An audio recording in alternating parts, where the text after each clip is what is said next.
Imagine living in a secluded church under the thumb of a delusional, abusive priest who beats you daily under the guise of religious repentance.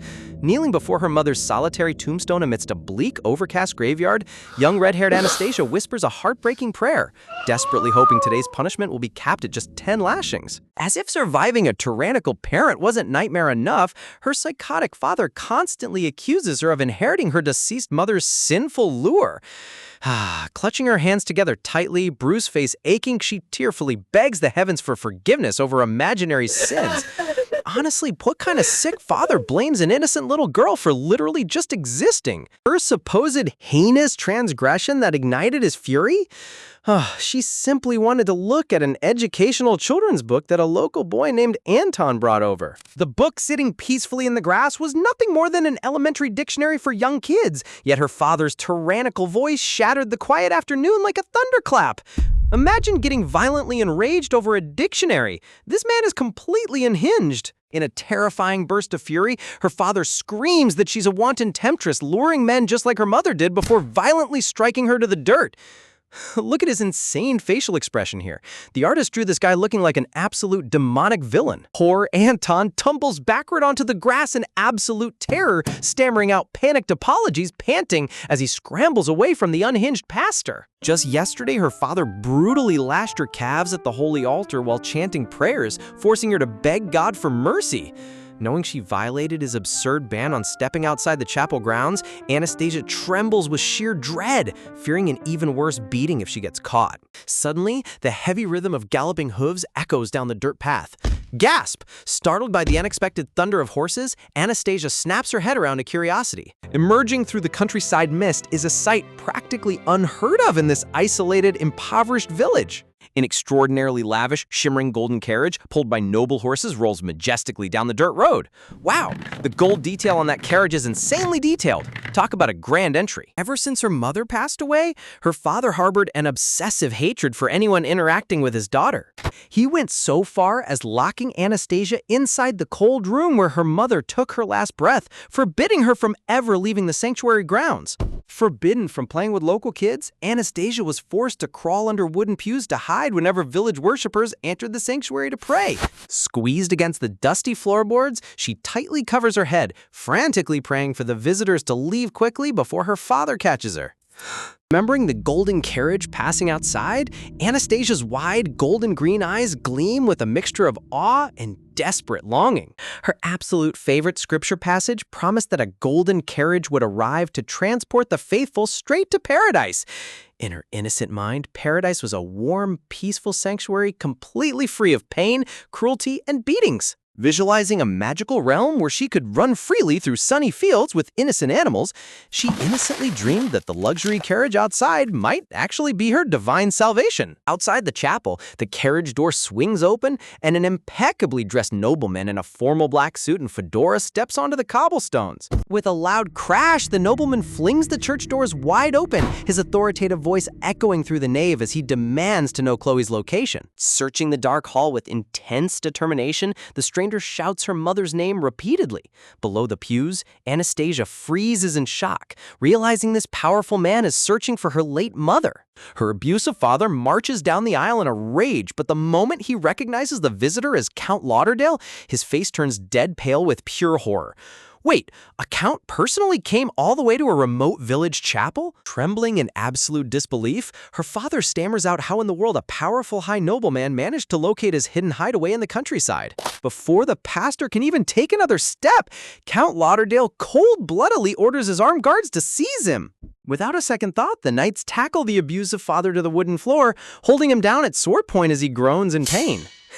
Man, seeing this abusive monster pinned to the floor is beyond satisfying. Glaring from the floorboards, her father's eyes burn with pure venom and terror as he realizes he's completely powerless. Hiding beneath the nearby pew, Anastasia covers her mouth in sheer horror, terrified by the sudden violence unfolding right in front of her. Her father catches sight of her hiding spot, his expression twisting into a menacing glare. He aggressively glares at her, silently mouthing a vicious warning for her to keep her mouth shut and stay hidden. Trembling from head to toe, Anastasia curls up tighter on the floorboards, tears welling in her eyes as fear completely paralyzes her.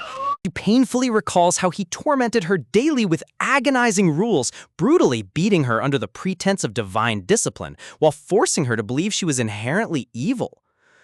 Yet despite all her indoctrination and fear, deep down, she burned with resentment over being forbidden from visiting her mother's solitary grave. She fondly remembers her delicate, loving mother, the only human being who ever showed her tenderness, kissed her forehead, and held her hand. Looking at Count Lauderdale's commanding boots standing before her, Anastasia realizes this mystery man made her terrifying father drop to his knees with a single command. When Lauderdale fiercely demands Ivan reveal Chloe's location, Anastasia's eyes light up with sudden realization. As her father stubbornly refuses to speak, Anastasia realizes this powerful count might be her only chance to reach her mother. Breaking her silence, Anastasia suddenly crawls out from under the bench and yells at the top of her lungs that she will reveal where her mother is. Count Lauderdale turns toward her in complete shock before breaking into a sudden emotional laugh as he covers his face. Gently grabbing her shoulders, he gazes at her face with wide eyes, declaring that she is undeniably Chloe's child. His intense grin widens as he admires her striking resemblance, insisting nobody else could possibly inherit such distinctive features. Holding her steady, the Count softly asks her to state her full name. Gulping, she clearly announces her name as Anastasia Ivanovna Dominova. Lauderdale chuckles mockingly, noting that a lowly countryside fisherman had the audacity to use the prestigious imperial royal surname, letting his delusions of grandeur run wild. When the Count asks her age, even nervously stammers from the floor that she is 12 years old. Lauderdale's eyes narrow as he calculates the timeline, mentioning that he first met Chloe exactly 13 years ago. Ivan screams hysterically from the ground that Anastasia is his daughter, but Lauderdale immediately shuts him down, shouting that the child looks nothing like him. The Count is breaking out the paternity test logic right in the middle of church. Staring down at Ivan, Lauderdale cold-bloodedly states that Anastasia doesn't resemble either of the two men at all, taking exclusively after Chloe's striking features. Looking at the glowing apparition of Chloe watching over her daughter, Lauderdale silently wonders whose noble bloodline the late woman was actually carrying. Turning his attention back to the brave young girl, the Count gently asks where her mother is located now. So outside, under this cold, overcast sky, this quiet tombstone is just standing on a grassy hill. It's holding the final resting place of the secret princess. Standing amidst the desolate, overcast cemetery, Count Lauderdale gazes down at Chloe's solitary stone marker alongside Anastasia and his armed guard. With a heavy exhale, he mutters under his breath that he finally tracked her down after all these years. Tilting his fedora back against the gloomy, cloud-filled sky, Lauderdale grips his wooden walking cane tightly. A bitter tone leaks into his voice as he quietly laments how she managed to slip away from his grasp yet again. Anastasia kneels quietly beside the cold tombstone, her eyes glued to the weathered stone as her heart aches with silent longing. Softly clutching her chest, her mind whispers out for her late mother. Taking a hesitant step forward onto the damp grass, the young girl reaches out toward the only piece of her mother left in this world. Tears overflow from her eyes as she desperately wraps her arms around the icy gravestone. Clinging to the stone, she searches for any lingering trace of the warmth and love her mother used to give her. The scene shifts to the very next day, where tears continue to streak down her bruised, pale cheeks as the bleak morning light breaks over the village. A massive funeral pyre erupts into roaring flames, consuming the heavy wooden logs as sparks fly upward into the freezing sky. Surrounding the fiery pyre, the gloomy villagers gather in total silence. Because the winter frost had frozen the ground solid, digging a proper grave was nearly impossible, making cremation the only option for all winter deaths. Staring directly into the dancing flames where her abusive father's body burns, Anastasia feels a strange sensation. Watching the inferno, she quietly thinks to herself that the fire feels warm, noting that Ivan was never this warm toward her while he was still breathing. Honestly, finding genuine comfort in your abusive dad's funeral pyre because it's the only time he provided warmth is both dark and brutally poetic. Nearby, the villagers quietly whisper the official story behind Ivan's sudden demise. Supposedly, while showing Count Lauderdale the village's prized riverside view, the poor fisherman slipped on the ice and plummeted into the rushing water. Count Lauderdale stares ahead with a chilling, unreadable expression, In reality, the river wasn't even thought enough to sweep a grown man away, but the grand arrival of a high nobleman completely blinded the clueless villagers from asking questions. An elderly village elder places a comforting hand on Anastasia's shoulder, praising the count for his immense generosity in funding the entire funeral and agreeing to adopt her, urging the young girl to show endless gratitude. Looking over at Lauderdale's towering figure, Anastasia's eyes reflect a mixture of hope and fear, wonderment creeping into her mind as she recalls her favorite scripture. Hold on, she genuinely thinks the shadowy nobleman is her divine savior? But that cold glare on the Count screams he's playing a whole different game. In her mind, a glowing vision of her delicate mother, Chloe, appears, surrounded by white blooms and a golden halo of pure warmth. Anastasia recalls her mother's tragic backstory. After her ship sank while crossing the freezing North Sea, Chloe floated on a supply bag for dear life until a simple fisherman named Ivan pulled her onto the sandy shore. Chloe ended up marrying her savior out of gratitude, but roughly a month after their wedding, Count Lauderdale arrived at his luxury country villa nearby. Tipping his black fedora with a slick, handsome smirk, Lauderdale chuckles as he recalls those days, revealing that Chloe refused to return home, forcing Ivan to march to the villa every single day trying to claim her back. Squeezing her hands tightly inside the dim, enclosed carriage, Anastasia shivers slightly. Looking at the Count's handsome face, an overwhelming sense of dread tells her there's something deeply sinister hidden behind his charming smile. A heavy golden carriage sways along the rough dirt road. Sitting across from the powerful nobleman in absolute darkness, the young girl tries her best to suppress her rising panic. Talk about an awkward road trip. Riding in a pitch-black carriage with a mysterious Count who likely offed her fake dad is peak suspense. Top-down view shows the lavish carriage speeding through dense, foggy woods. 3 long days pass with the black curtains fully drawn, but Lauderdale speaks gently to Anastasia the entire journey, sharing stories about her late mother. Sweating nervously and clutching her stomach, the poor girl battles severe motion sickness from the dark ride, quietly praying for the journey to finally end. Suddenly, the carriage comes to a complete stop as the driver calls out from the front bench, announcing their arrival. Anastasia's golden green eye widens in pure anticipation. A confident grin spreads across Lauderdale's sharp features as he calmly mutters, "Excellent," preparing to unveil his grand domain. Outside the window, a servant unhooks the thick wooden shutter latch. Blinding golden sunlight floods into the dark interior. Anastasia yelps in surprise, blocking her face with her arm as her eyes struggle to adjust to the intense glare. Peeking past her fingers, Anastasia's mouth hangs open in total awe as the gloomy wasteland of her past instantly vanishes. Wow, check out the breathtaking contrast and lighting here.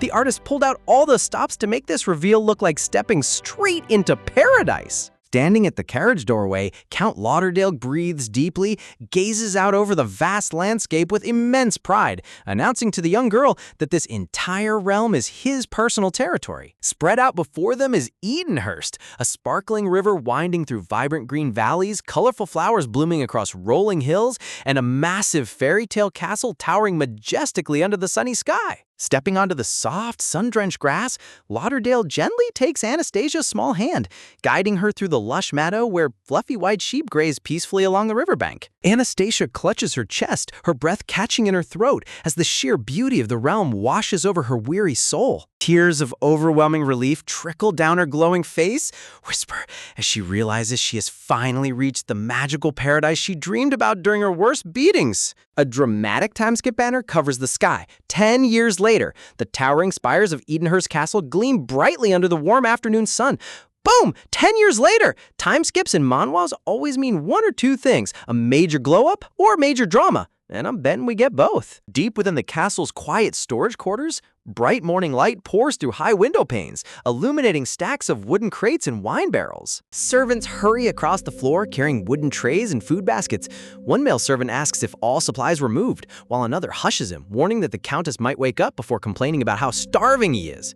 Over a large iron cauldron suspended on heavy chains, the stern head chef maid stands tall, scooping hot soup with a metallic ladle. Spotting a freckled, orange-haired rookie maid holding a bread basket, the head chef shouts out harshly, calling her newbie, and causing the girl to jump in fright. Thrusting a bowl of steaming soup into the rookie's direction, the head chef sternly orders her to carry it to the side table immediately, and the nervous servant nods frantically. The orange-haired maid quickly places the bowl of soup and freshly baked bread onto a small round wooden table table in the corner. Suddenly, a sharp screech echoes through the kitchen as the head chef turns around in sheer fury, screaming at the top of her lungs. Storming over with clenching fists, the head chef angrily demands to know why she placed valuable bread there when rations are running low, while the frightened rookie stammers that she prepared it for Lady Anastasia. Glaring down menacingly at the trembling maid, Chuckles, the head chef, growls that if she ever hopes to earn a prestigious Edenhurst name, she better start using her brain and show some common sense. Snatching the breadbasket right back off the table, the head chef demands to know if she understands, leaving the rookie maid nodding in fearful silence. Seriously? Getting denied basic bread in your own estate because the kitchen staff treats you like an outcast? The disrespect in this castle is wild. Standing alone in the kitchen, the rookie maid lowers her head as text explains the strict naming hierarchy of the estate. Servants from Novgorod are granted prestigious Isle-style names once they prove their absolute loyalty. Illustrating the tradition, head chef Svetlana was granted the elegant name Emma, while head butler Sergei was awarded the grand title of James. Looking down at the lonely, lukewarm bowl of soup sitting on the small wooden table, text reveals the bitter truth. Anastasia Lauderdale, the adopted daughter of the late count and rightful heiress of the entire estate, was never granted a name or proper title. Across the servants' dining table, staff members whisper in hushed tones about the Countess's unyielding hatred.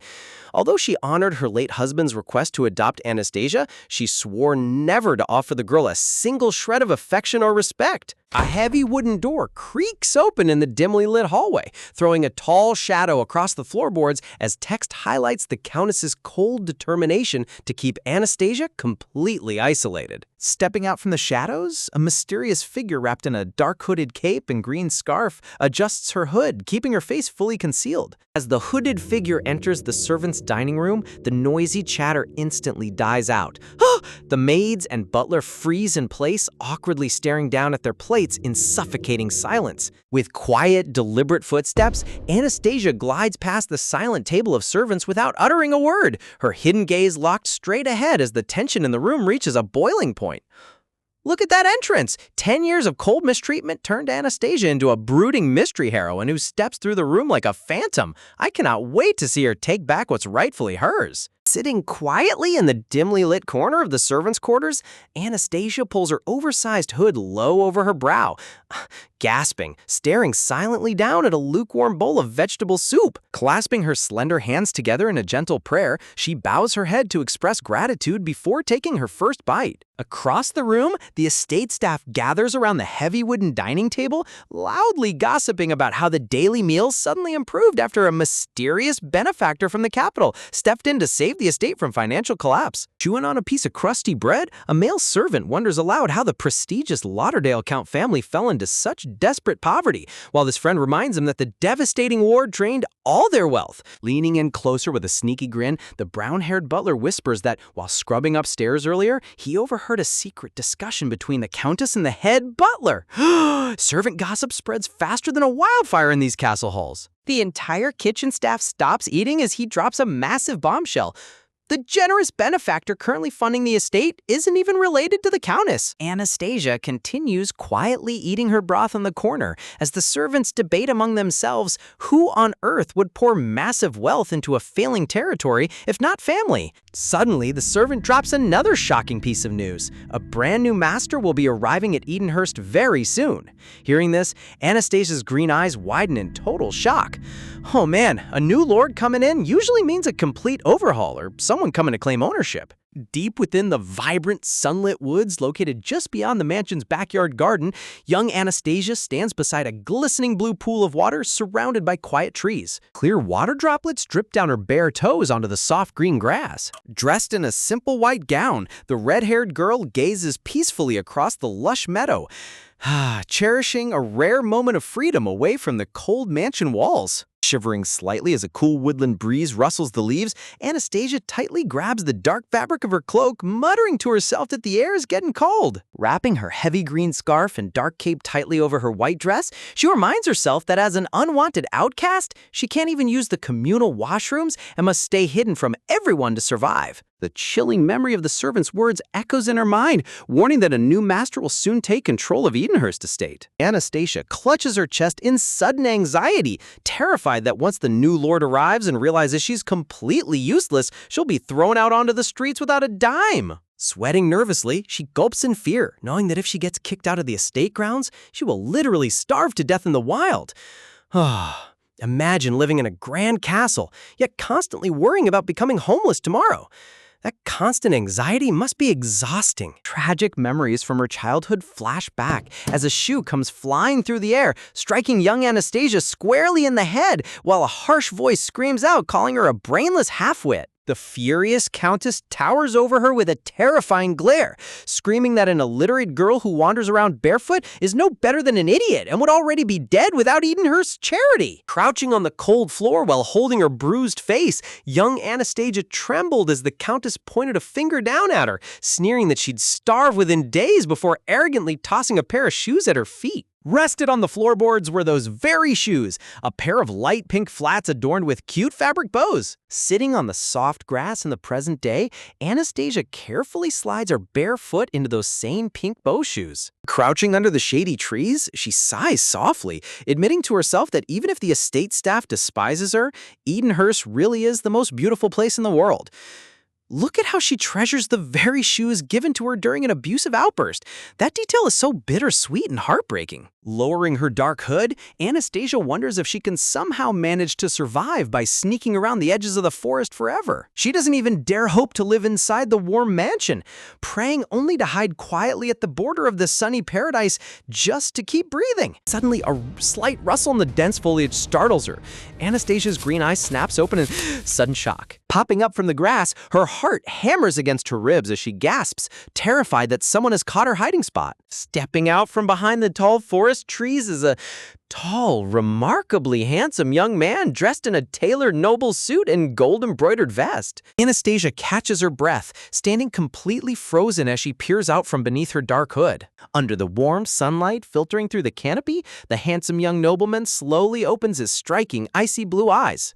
Surrounded by golden sunlight and floating white flower petals, the stunning nobleman gazes straight at her and calmly says, "Hey!" Hold on. Talk about an ultimate male lead reveal. The artist used every single sparkle and flower visual effect in the webtoon budget for this entry. Anastasia's mouth opens slightly in pure wonder, a faint blush creeping across her cheeks as her mind short-circuits over his breathtaking appearance.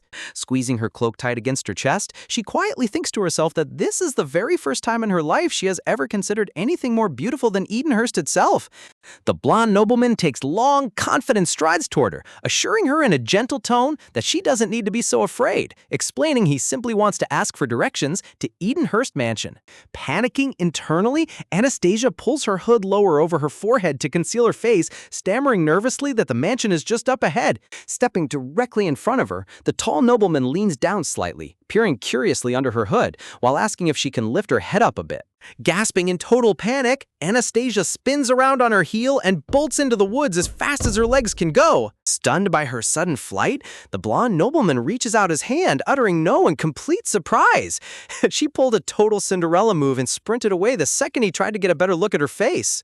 Sprinting through the dense forest, Anastasia runs wildly while trying her best to tread lightly so she doesn't make any loud noise. Looking toward the tall stone bell tower of the estate chapel in the distance, she panics internally, realizing that if anyone catches her talking to a strange man, everyone will hate her even more. Reaching the chapel entrance, she pushes open the heavy wooden doors and slips into the sanctuary, frantically scanning the room for a hiding spot. Diving underneath a dark wooden church bench, Anastasia tightly covers her mouth with both hands, panting, trying desperately to muffle her heavy breathing so she won't be discovered and evicted. Meanwhile, back in the sunny forest clearing, the blonde nobleman stands completely alone, holding a single pink bow shoe in his hand that fell off during her frantic escape. Scanning the silent forest around him in absolute bewilderment, the handsome lord blinks in confusion, wondering aloud if he just met an actual forest fairy. He literally thinks she's a forest sprite. The fairy tale tropes are going crazy right now. Warm afternoon sunlight bathes the stone exterior of the ancient chapel as hours pass in peaceful silence. Inside the empty sanctuary, golden sunbeams stream through the tall arched windows, casting bright light across the wooden pews and stone floor. Slowly crawling out from beneath the bench, Anastasia rubs her groggy eyes, wondering if she accidentally fell asleep while hiding under the pew. Standing up in the middle of the quiet chapel aisle, she looks around the sunlit room, verifying that the mysterious nobleman didn't follow her inside. Letting out a long sigh of relief, Anastasia relaxes her tense posture, glad that she managed to escape the handsome stranger. Stepping out through the chapel doors onto the soft green grass, she mutters a "thank goodness" under her breath. Walking back toward her usual path, Anastasia's thoughts return to the handsome stranger, wondering who on earth he could be since in all 5 years of visiting this forest, she has never run into a single villager. Guess what, girl? That stranger holding your lost shoe is almost certainly the new master coming to rule Edenhurst. Anastasia's mind lingers on the striking stranger she encountered in the forest. Staring blankly ahead, her deep green eye glistens as she realizes his gaze was unlike anyone else's. Ever since she was young, every servant and noble in the mansion treated her like garbage, throwing cold glares of disdain her way. Yet that golden-haired nobleman looked at her with nothing but pure, clear blue eyes, completely free of hatred. His intense blue eye captured her reflection so clearly, making her heart skip a beat. Look at that top-tier eye reflection artwork. The artist really went all out with the sparkling visual effects for this dramatic moment. She tightens her dark hood around her face, letting out a quiet sigh as reality sets in. She tells herself that a miserably outcast like her will obviously never cross paths with such a high-ranking gentleman ever again. Even though she panicked and fled from him in complete fear, an aching knot of sadness tightens in her chest at the thought of never meeting him again. Shaking off her bittersweet thoughts, she decides to put the encounter behind her and hurry back to the estate grounds before darkness fully falls. Looking down at her hem, she winces in frustration, seeing her already worn dress completely ripped from sprinting through the rough, thorny bushes.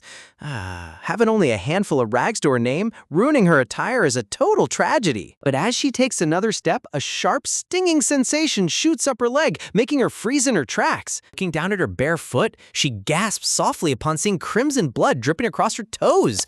Running barefoot through the harsh forest ground left her whole foot scraped and bleeding. Suddenly, her green eyes widen in pure panic as a terrifying realization hits her like a lightning bolt. She stares down in utter horror, realizing she lost one of her precious pink bow shoes, the only pair she owned, somewhere in the forest. Meanwhile, inside the luxurious estate guest quarters, an exasperated voice echoes through the grand hallway. Igor, the green-haired aide, stands with his hands on his hips, completely baffled by his master's bizarre behavior. Gently holding the delicate pink slipper in his palms, Igor turns toward his lord, addressing him as Lord Mikhail with an exasperated sigh. Sitting comfortably in a lavish armchair, Mikhail admires the tiny pink shoe like it's a sacred treasure, surrounded by a ridiculous background of floating sparkles and flowers. This man is treating a lost shoe like the Holy Grail. The male lead absurdity is off the charts. Igor scolds Mikhail for sneaking out alone into the woods before their scheduled arrival, warning that the Empress Dowager's spies could have ambushed him. Mikhail just shrugs it off casually, chuckling, asking what there was to worry about. Standing right next to them, Yuri wipes a bead of sweat from his brow, visibly stressed by his master's reckless habits.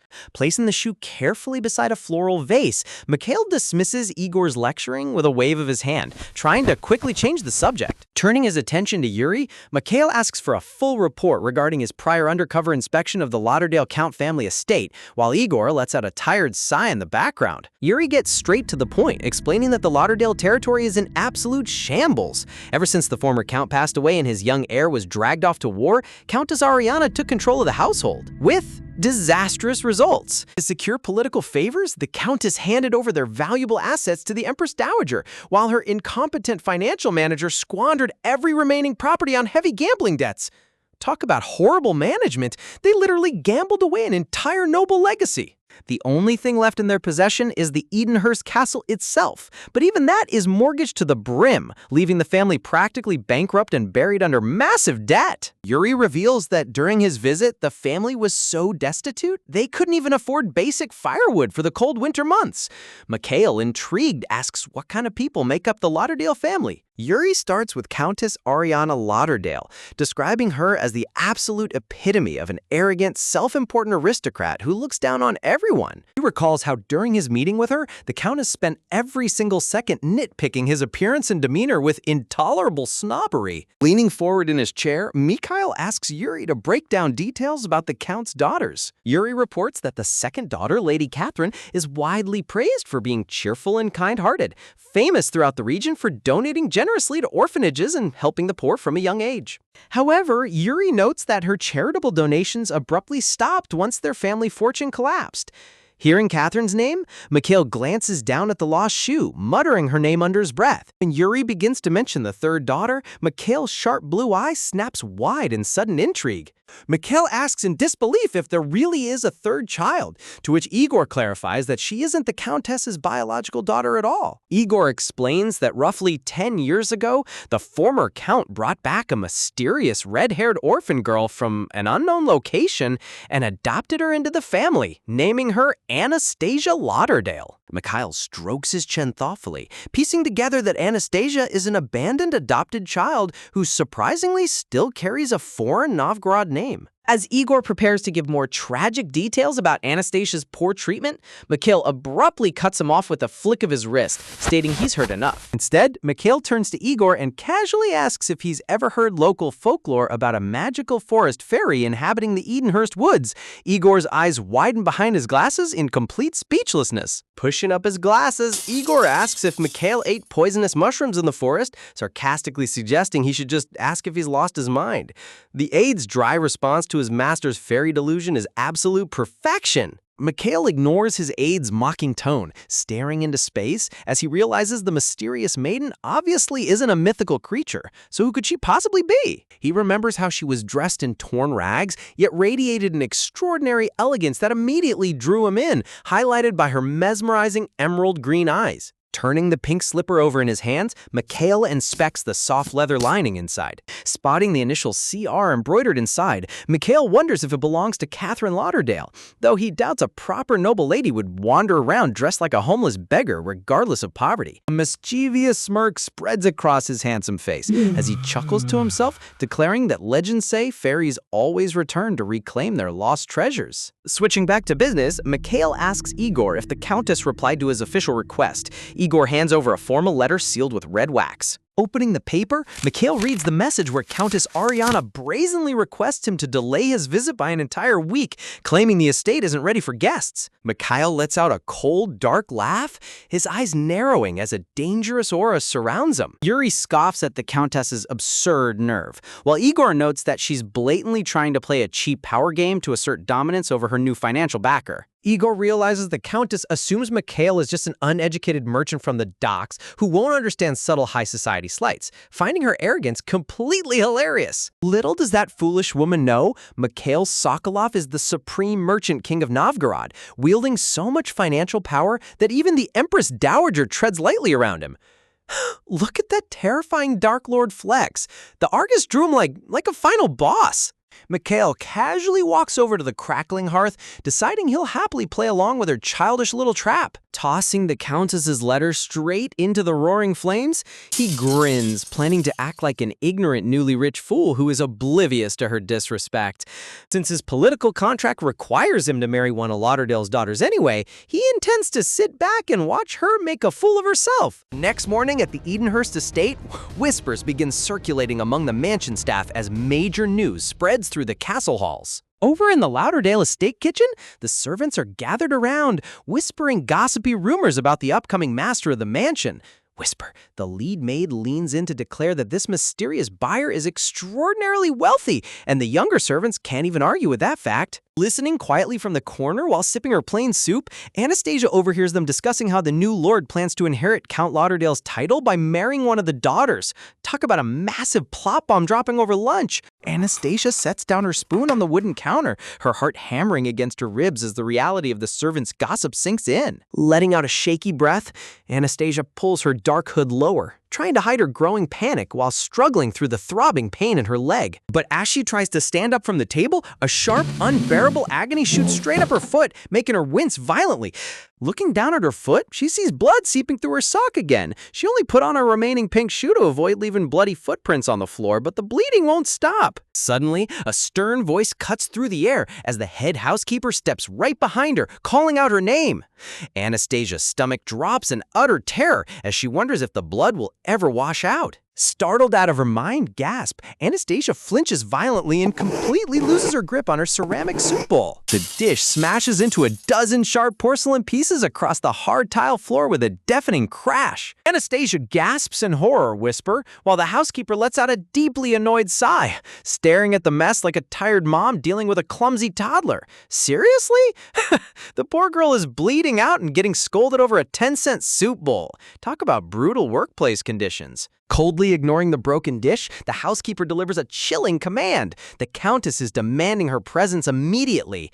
Anastasia's green eyes widen in total dread. The scene shifts upward into the grand, sunlight-drenched chamber of the Countess of Lauderdale. Led by the strict housekeeper, Anastasia steps into the luxurious room, keeping her head low and her hood pulled deep over her face. Standing before the couch, Anastasia trembles uncontrollably, her hands clenching her cloak as she awaits her punishment. Sitting gracefully on her plush velvet sofa, Countess Ariana Lauderdale holds her gilded teacup with pure aristocratic arrogance, radiating a terrifyingly cold atmosphere. The housekeeper immediately snitches on Anastasia, informing the Countess that the useless young lady just broke a dish in the kitchen. Countess Ariana glares at Anastasia with venomous hatred, silently cursing the wretched orphan, and wondering why her late son ever cared for such a parasite. In her mind, the Countess recalls her beloved biological son, Edward, the gentle, kind-hearted heir to Lauderdale, who was her absolute pride and joy. A glowing flashback shows Edward's noble figure,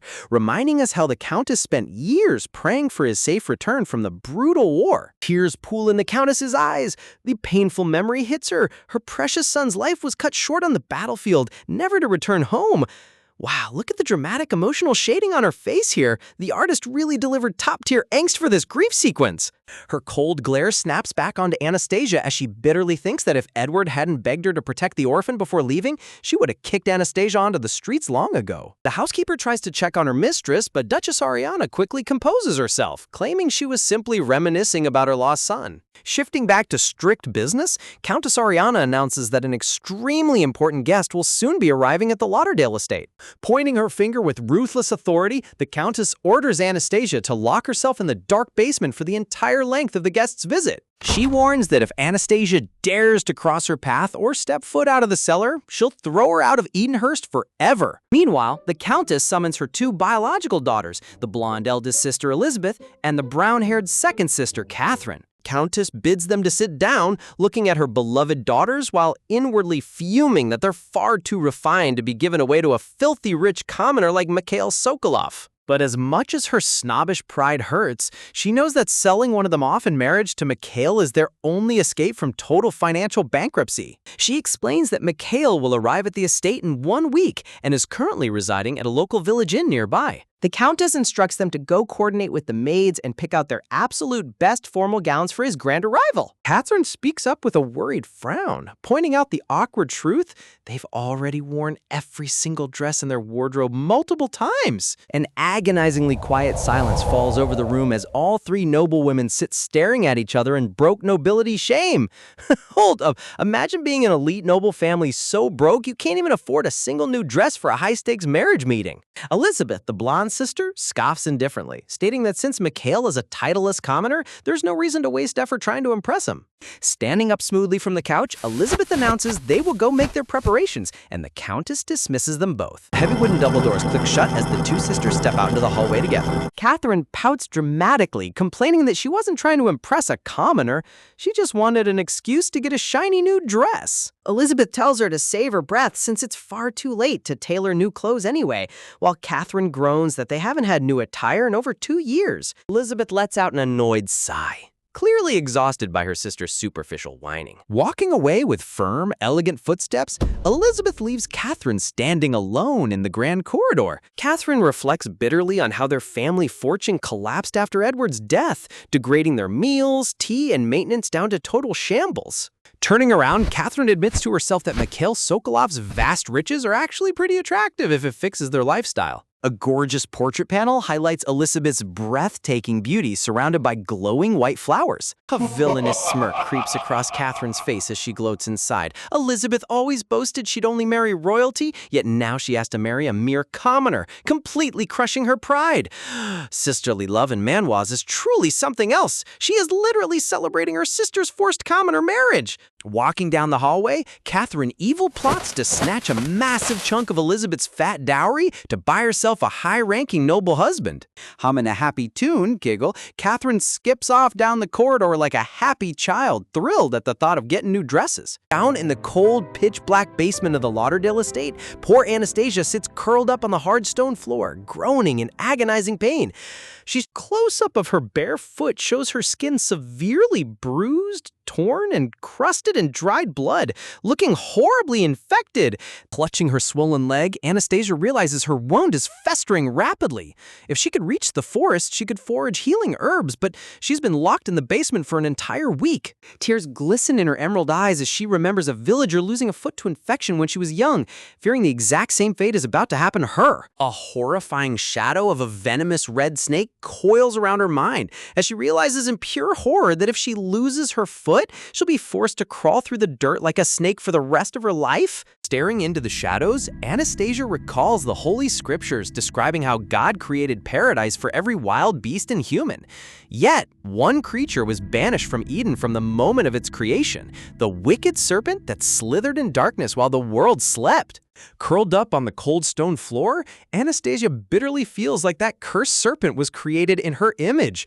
Deprived of a place in the light, she hides from human eyes, remembering how her father and the Countess always branded her an evil snake. Suddenly, distant voices echo down the stone stairwell, catching her off guard as she perks her ears up under her dark hood. Peeking cautiously through the basement doorway toward the upper stairwell, Anastasia overhears the mansion maids blabbering about the enigmatic wealthy visitor. One maid admits she peeked through the window and nearly screamed in shock. Seriously? These maids are treating a rich suitor's arrival like a surprise celebrity red carpet drop. Carrying heavy food trays to the sunlit hallway, the maids whisper that this man is far more handsome than any high-ranking nobleman they've ever seen. They even speculate that Lady Elizabeth will be thrilled to marry him despite his commoner origins. Listening intently from the cellar steps, Anastasia processes the bombshell gossip. The richest man in Novgorod is marrying into the Lauderdale family to inherit the Count's legendary title. A surge of pure horror strikes her heart as she realizes that once Lady Elizabeth gets married, she will officially become the new Countess of Edenhurst. Anastasia collapses onto her knees on the stone floor, trembling as reality sets in. Since Countess Ariana barely tolerated her existence for Master Edward's memory, Lady Elizabeth despises her and will throw her onto the streets instantly. Wow, talk about zero job security in a noble estate. One wedding and she's out on the pavement. Clasping her shivering hands together tightly, Anastasia begins to desperately pray toward the ceiling. As a ray of soft sunlight cuts through the dusty cellar window, she begs God above to let the new master simply overlook her existence and forget she even lives here. Meanwhile, up on the grand marble balcony overlooking the estate grounds, Mikhail Sokolov gazes out into the night sky, muttering under his breath how utterly dull this entire affair is. Walking alongside Elizabeth while his entourage follows closely behind, Mikhail inwardly complains that everything at the Lauderdale estate is painfully predictable. Check out Mikhail's crisp white tailored suit here. The artist made sure he looks like a walking billionaire model while everyone else looks broke. He reflects on his arrival earlier, where the butler greeted him instead of the Countess, treating him like a second-class citizen. He recalls the headmaid's nasty glares and Countess Ariana constantly finding petty faults with his background, completely unaware that he holds all their financial debts in his hand. Glancing sideways at Elizabeth, Mikhail unimpressively notes that even his prospective bride is completely uninteresting and lacking spark. Granted, Elizabeth possesses flawless noble poise and captivating blonde beauty, making her a presentable high society trophy wife that money can easily buy. But honestly, Mikhail is treating this high-stakes noble alliance like picking out a shiny marble countertop for his mansion. He remembers how her younger sister Catherine stared at him with starry eyes and open admiration when he walked through the front doors. Suddenly, a crisp rustling sound breaks out from the dense foliage in the dark courtyard garden below, catching Mikhail's sharp attention. Stopping dead in his tracks on the stone terrace, Mikhail informs Elizabeth that he heard an unusual noise coming from the garden bushes. A slight, intriguing smile creeps onto Mikhail's face as he asks her to wait right there for a moment. Hold up, Gaz, he is literally using a random bush noise as an excuse to escape a conversation with his own fiancée. Talk about top-tier romantic dodging skills. As his pink-haired aide calls out in confusion, Mikhail steps down from the balcony into the dark courtyard, insisting he'll check out the disturbance himself. Vaulting smoothly toward the garden path, Mikhail questions his own motives, wondering if he's so bored that he's chasing shadows in the dark night. Sprinting fast into the moonlit forest path, he catches sight of a cloaked figure fleeing through the trees and lunges forward with lightning speed. With a rapid grab, Mikhail tightly catches the intruder's arm. The hooded girl gasps in total shock as she turns around, and boom! It's our poor bleeding heroine, Anastasia! Wait, the visual contrast between his bright white suit and her dark ragged cloak in this frame is insane. Anastasia's emerald eyes widen in sheer terror under her dark hood, her pale lips trembling as a tiny gasp escapes her throat. Cowering away in total panic, Anastasia buries her face in her hands, weeping frantically while screaming out apologies. Sobbing uncontrollably, she begs him to let her go, promising that she'll vanish forever and never appear before him again. Hearing her distinctive, soft voice tremble through the cool night air, Mikhail's eyes widen in sheer shock as a memory clicks in his mind. Recognizing the exact voice and ethereal green eyes from his past, Mikhail stammers out in disbelief that it's actually her. Hold on. Don't tell me Mikhail already knew Anastasia from years ago? This plot twist just blew the entire Lauderdale family contract wide open. Just then, his pink-haired aide rushes into the forest clearing holding a glowing lantern, calling out to see if Mikhail is all right. The aide stops in his tracks, staring at the hooded girl with absolute disbelief as he realizes who Mikhail is holding. Still unaware of who caught her, Anastasia trembles uncontrollably, desperately begging for mercy while crying into her hands. Flashback sequence reveals how Anastasia ended up in this disastrous situation in the first place. She only intended to sneak out to the forest for a few minutes to forge healing herbs for her infected foot. Seriously? The poor girl just wanted some herbal band-aids and somehow ended up captured by the main male lead. Rewinding to earlier that evening, the estate kitchen was bustling with activity as maids roasted chickens and prepared lavish steaks for the grand feast. Creeping along the dark kitchen hallway, Anastasia peeked around the wooden doorframe toward the delicious aroma of hot food. Staring at the crispy roasted poultry, her mouth watered as she swallowed hard, silently lamenting that she hadn't eaten a single bite all day. Her stomach lets out a loud, embarrassing growl, forcing her to clutch her chest in guilt as she reminds herself that she didn't come out to steal food, but to find foot herbs in the woods. Man, starving someone until their stomach rumbles across the hallway is just plain cruel. Shaking her head, Anastasia forcefully commands herself to get a grip and suppress her hunger. Traumatic memories flood her mind of her strict, abusive adoptive father looming over her childhood dining table like a dark specter. She vividly recalls her father forcing her to eat a single dry potato while lecturing her that gluttony is one of the 7 mortal sins and taking joy in food is evil. Wow, talk about extreme trauma conditioning. No wonder the poor girl feels guilty just looking at a roast chicken. A bitter, self-deprecating smile touches her lips as she quietly wonders why everyone else in the estate is allowed to indulge in grand feasts without sinning. Deciding to bypass the noisy servants, Anastasia quietly turns around toward the garden exit, planning to take the shortcut into the surrounding woods. But as she slips into the dark garden bushes, gasp! She freezes in horror as she spots Mikhail and Elizabeth standing right above her on the grand terrace. Terrified, Anastasia covers her mouth with both hands, convinced that God is punishing her for disobeying the Countess's orders to stay locked in the cellar. Poor girl has such high anxiety, she thinks stepping on a garden leaf is a mortal sin. Panicking, she bolted straight into the dark forest, only for Mikhail to chase her down and grab her wrist. Standing under the towering moonlit trees, Mikhail firmly holds her arm while she trembles before him in complete terror. Weeping hysterically, Anastasia repeatedly cries out apologies, begging the powerful stranger to let her go. Overwhelmed by severe blood loss from her infected foot, intense panic, and days of starvation, Anastasia's vision goes completely black as her body gives out. Look at the tragic, dramatic lighting here. She looks so frail, collapsing in the woods. Before she hits the dirt, Mikhail catches her limp, unconscious body securely in his arms, staring down at her with deep concern. Moments later, the estate servants rush into the woods with lanterns, whispering in utter shock as they witness the wealthy suitor carrying the hidden, ragged orphan girl in his arms. Stepping out from the shadowed forest path, Mikhail marches into the illuminated courtyard, holding the limp, ragged body of Anastasia securely in his arms while the manor servants stare in utter shock. Cradling her fragile frame against his chest, he steps forward with steady, purposeful strides, completely ignoring the stunned whispers rippling through the crowd. Mikhail gazes down at her pale, feverish face, noticing her trembling lips and weak breathing as her condition appears far worse than he initially thought. Standing in the background, Igor and the pink-haired assistant stare with wide eyes, completely baffled as to why their boss is personally carrying a beaten orphan girl. Honestly, look at their chibi faces. They look like two confused background NPCs watching the main character trigger an unscripted romance cutscene. Spotting the girl's face under the dark hood, one of the maids gasps aloud in shock, recognizing that the intruder is none other than Anastasia. The maid quickly covers her mouth in horror, realization hitting her, as Countess Ariana and Elizabeth shoot her a terrifying glare capable of turning water into ice. Mikhail looks down at the unconscious girl once more, processing the shocking realization that this neglected, bruised captive is actually the third daughter of the Lauderdale family. Standing tall before the Countess and her daughters, Mikhail maintains a firm grip on Anastasia, stunned that a noble house would treat one of their own bloodlines like trash. Turning his sharp, commanding gaze toward a frightened maid, Mikhail sternly orders her to step forward and lead him directly to Lady Anastasia's bedroom. The maid freezes in total terror, her eyes darting nervously toward the Countess, completely paralyzed between obeying the rich guest or facing her abusive mistress.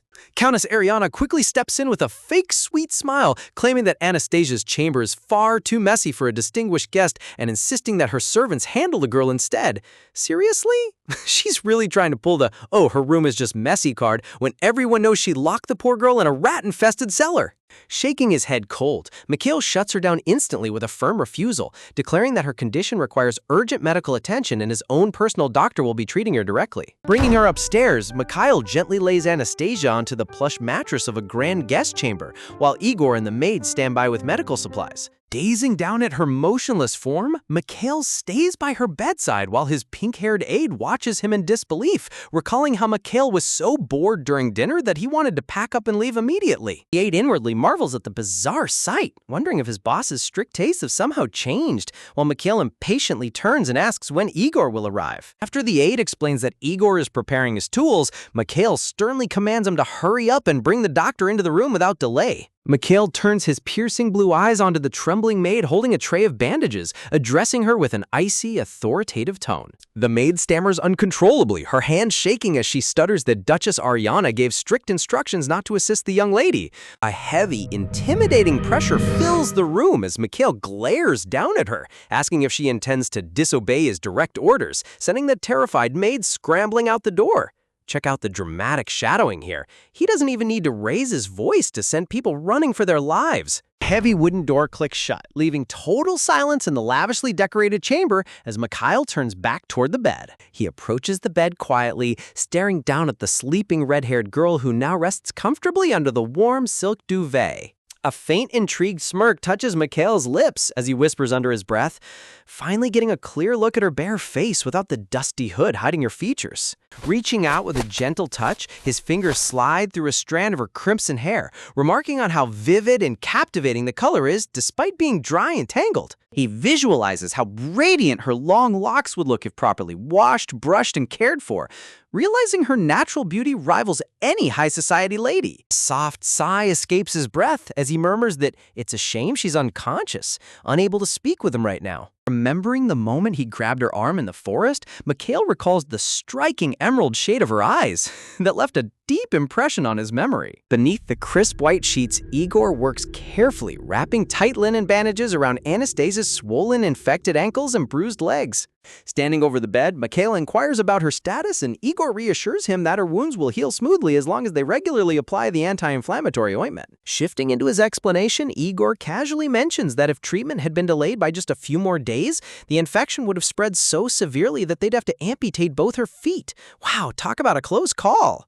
The poor girl was literally days away from losing her legs because of her stepmother's cruelty. Mikhail's face darkens with silent fury as he listens to the diagnosis, his chest tightening at the thought of what she went through. Later in the grand hallway, Countess Ariana, Elizabeth, and Catherine bow slightly, expressing fake gratitude to Mikhail for calling his private physician on such short notice. Putting on his polished, noble persona, Michael offers a polite, pleasant smile, reassuring them that there's no need to express thanks for his assistance. But underneath his calm exterior, Mikhail tightly clenches his fist in rage, reminding himself that her domestic mistreatment shouldn't be his business. Glancing at the hypocritical, smiling faces of the Lauderdale women, Mikhail's eyes narrow with dark resentment, wondering why looking at them makes his blood boil so intensely. As dawn breaks over the estate, soft golden rays stream through the tall arched windows, illuminating Anastasia as she rests peacefully on the soft bed. Her long eyelashes flutter lightly, and her vibrant emerald eyes slowly opens, squinting in confusion at the bright, warm sunlight flooding her vision. Sitting up in a sudden wave of panic, Anastasia clutches the white duvet against her chest, looking around the pristine, luxurious room in absolute bewilderment. A deep, smooth voice breaks the silence, announcing that she's finally awake, causing her to flinch and turn her head in shock. Standing near the window in an elegant black embroidered shirt, Mikhail turns toward her with a gentle gaze, asking softly if she feels all right. He flashes a brilliant, breathtaking smile that practically glows under the morning light. Wait, check out the sparkling visual effects around Mikhail in this panel. The artist literally made him look like an angelic romance webtoon male lead coming to rescue her. Anastasia's mouth parts slightly as her breath catches in her throat, her brain struggling to process the stunning stranger standing in her room. Panic surges through her chest as a sudden flash of memory hits her, recognizing him as the powerful billionaire suitor who chased her down in the dark forest. Meanwhile, in another wing of that mansion, Countess Ariana, Elizabeth, Catherine, and their maids walk down the polished corridor in tense silence. Lady Elizabeth walks with her head lowered, her eyes clouded with deep frustration as she reflects on how horribly their master plan has collapsed. Her gaze sharpens as bitter memories flood her mind, recalling the glorious days when she first debuted in high society. Flashback sequence reveals young Elizabeth standing triumphantly in a grand ballroom adorned with pink roses, exuding unmatched pride in her noble bloodline, etiquette, and beauty. High society noblemen used to surround her endlessly, showering her with exquisite bouquets and proposing with expensive diamond rings. She remembers blushing with supreme arrogance, thoroughly convinced that she was born to rule the aristocratic social ladder and marry the highest nobleman in the realm. Man, talk about peak main character syndrome. She really thought the whole empire revolved around her gold dress. But her pride instantly turns to ash as dark memories consume her thoughts, reflecting on how her glorious fortune vanished the moment her father died. Flashback shows the gruesome scene of Count Lauderdale lying lifeless on the rocky ground, blood pooling around his body in the tragic aftermath of his fatal accident. Continuing from the tragic flashback, rain pours over the dark forest as Count Lauderdale lies motionless on the muddy ground, blood pooling around his lifeless body, while Countess Ariana, her daughters, and young Edmund stare down in sheer horror. Ariana clutches her dress in utter despair, her eyes wide with terror, while Elizabeth stands frozen in shock. Nearby, young Anastasia collapses directly onto her knees, trembling as breathless sobs choke her throat. While the women crumble under the weight of tragedy, young Edmund turns his back on the horrific scene and steps forward with eerie calmness, face completely veiled in shadow. This cold, calculating young heir is Edmund Lauderdale, the eldest son destined to take over the family legacy, but his eyes reflect an unnerving lack of grief. Seriously? Look at his emotionless face. He looks more like a cold-blooded assassin than a mourning son who just lost his dad. Suddenly breaking his icy composure, Edmund rushes toward the woods, shouting for his father, leaving Countess Ariana and Elizabeth staring after him in total bewilderment. He drops beside the Count's body, staring in utter disbelief at the bloody head injury, while the Countess gasps out in confusion, unable to comprehend how such a horrific accident could happen so suddenly. A frantic voice interrupts their despair, causing Elizabeth to flinch violently as an old mansion servant hurries into the clearing. Leading a restless black stallion by its reins, the breathless stableman reports that the Count's horse was discovered wandering nearby in the dense woods. Stableman nervously explains that the Count was likely thrown off during his sudden frenzy, while Edmund slowly stands back up, an ominous atmosphere wrapping around his silhouette. Watching her brother from behind, Elizabeth calls out his name in hesitation, only to freeze in terror as Edmund quietly reaches into his coat and unholsters a heavy flintlock pistol. With a deafening blast echoing through the dark forest, Elizabeth recoils in pure terror, her face pale as a sheet. Talk about an intense family trauma.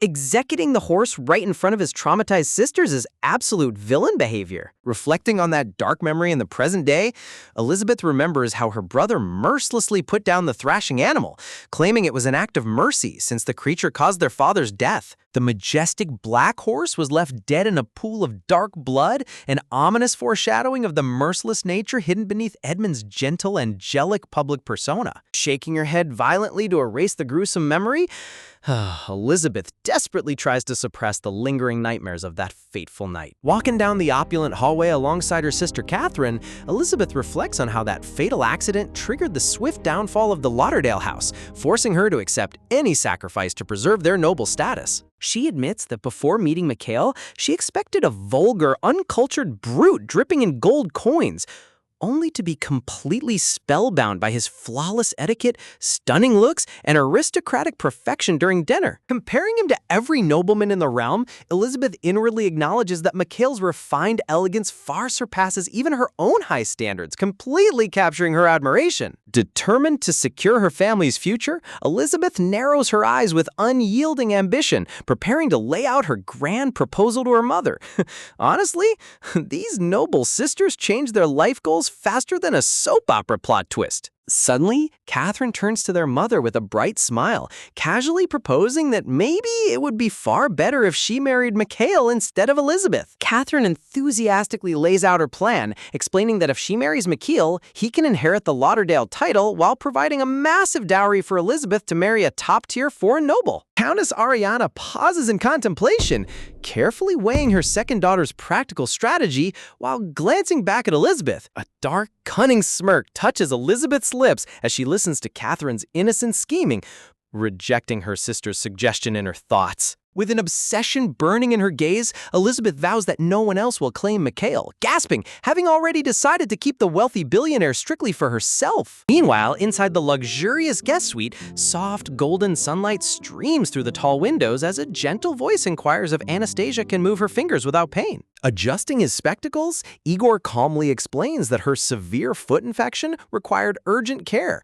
instructing her with strict instructions to take her prescribed medicine 3 times daily. Feeling intensely shy and overwhelmed, Anastasia buries her face beneath the plush silk duvet, peeking out with wide, trembling green eyes. Whisper. An awkward, heavy silence fills the lavish chamber as Mikhail and Igor stand by the bedside, watching the timid red-haired girl hide like a startled rabbit. Look at her hiding under the blanket. It's honestly adorable. She looks like a tiny red panda reacting to humans for the very first time. Breaking the silent atmosphere, Mikhail turns his sharp blue eyes toward her with an intrigued expression. Taking a seat on an elegant velvet chair beside her bed, Mikhail leans forward, asking in a smooth, inquisitive tone why she was wandering the estate gardens at such a late hour. Anastasia clutches the duvet tightly against her chest, remaining completely speechless as her heart races with anxiety. Resting his chin on his fingers thoughtfully, Mikhail observes her guarded demeanor, pondering the mysteries surrounding this abused noble daughter. He gently leans in closer over the mattress, his captivating gaze locked onto hers, radiating an undeniable magnetic aura. Anastasia's eyes widen in sheer shock,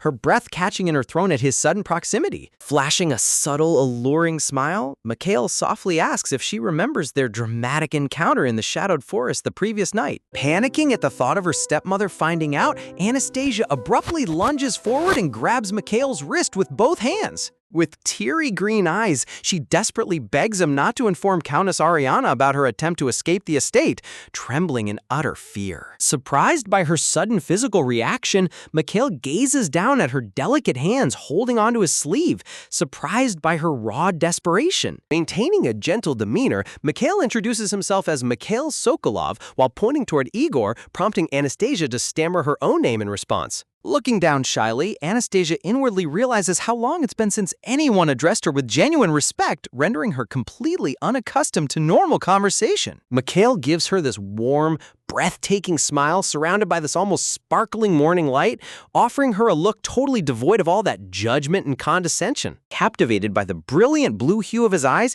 Anastasia finds herself entirely mesmerized by his gentle, heroic presence. Without even thinking, Anastasia softly reaches out her hand and places her delicate palm directly against Mikhail's smooth cheek. Mikhail blinks in complete astonishment, a confused chibi visual popping above his head as he feels her soft touch. Snapping back to reality, Anastasia's face flushes bright red as horror washes over her.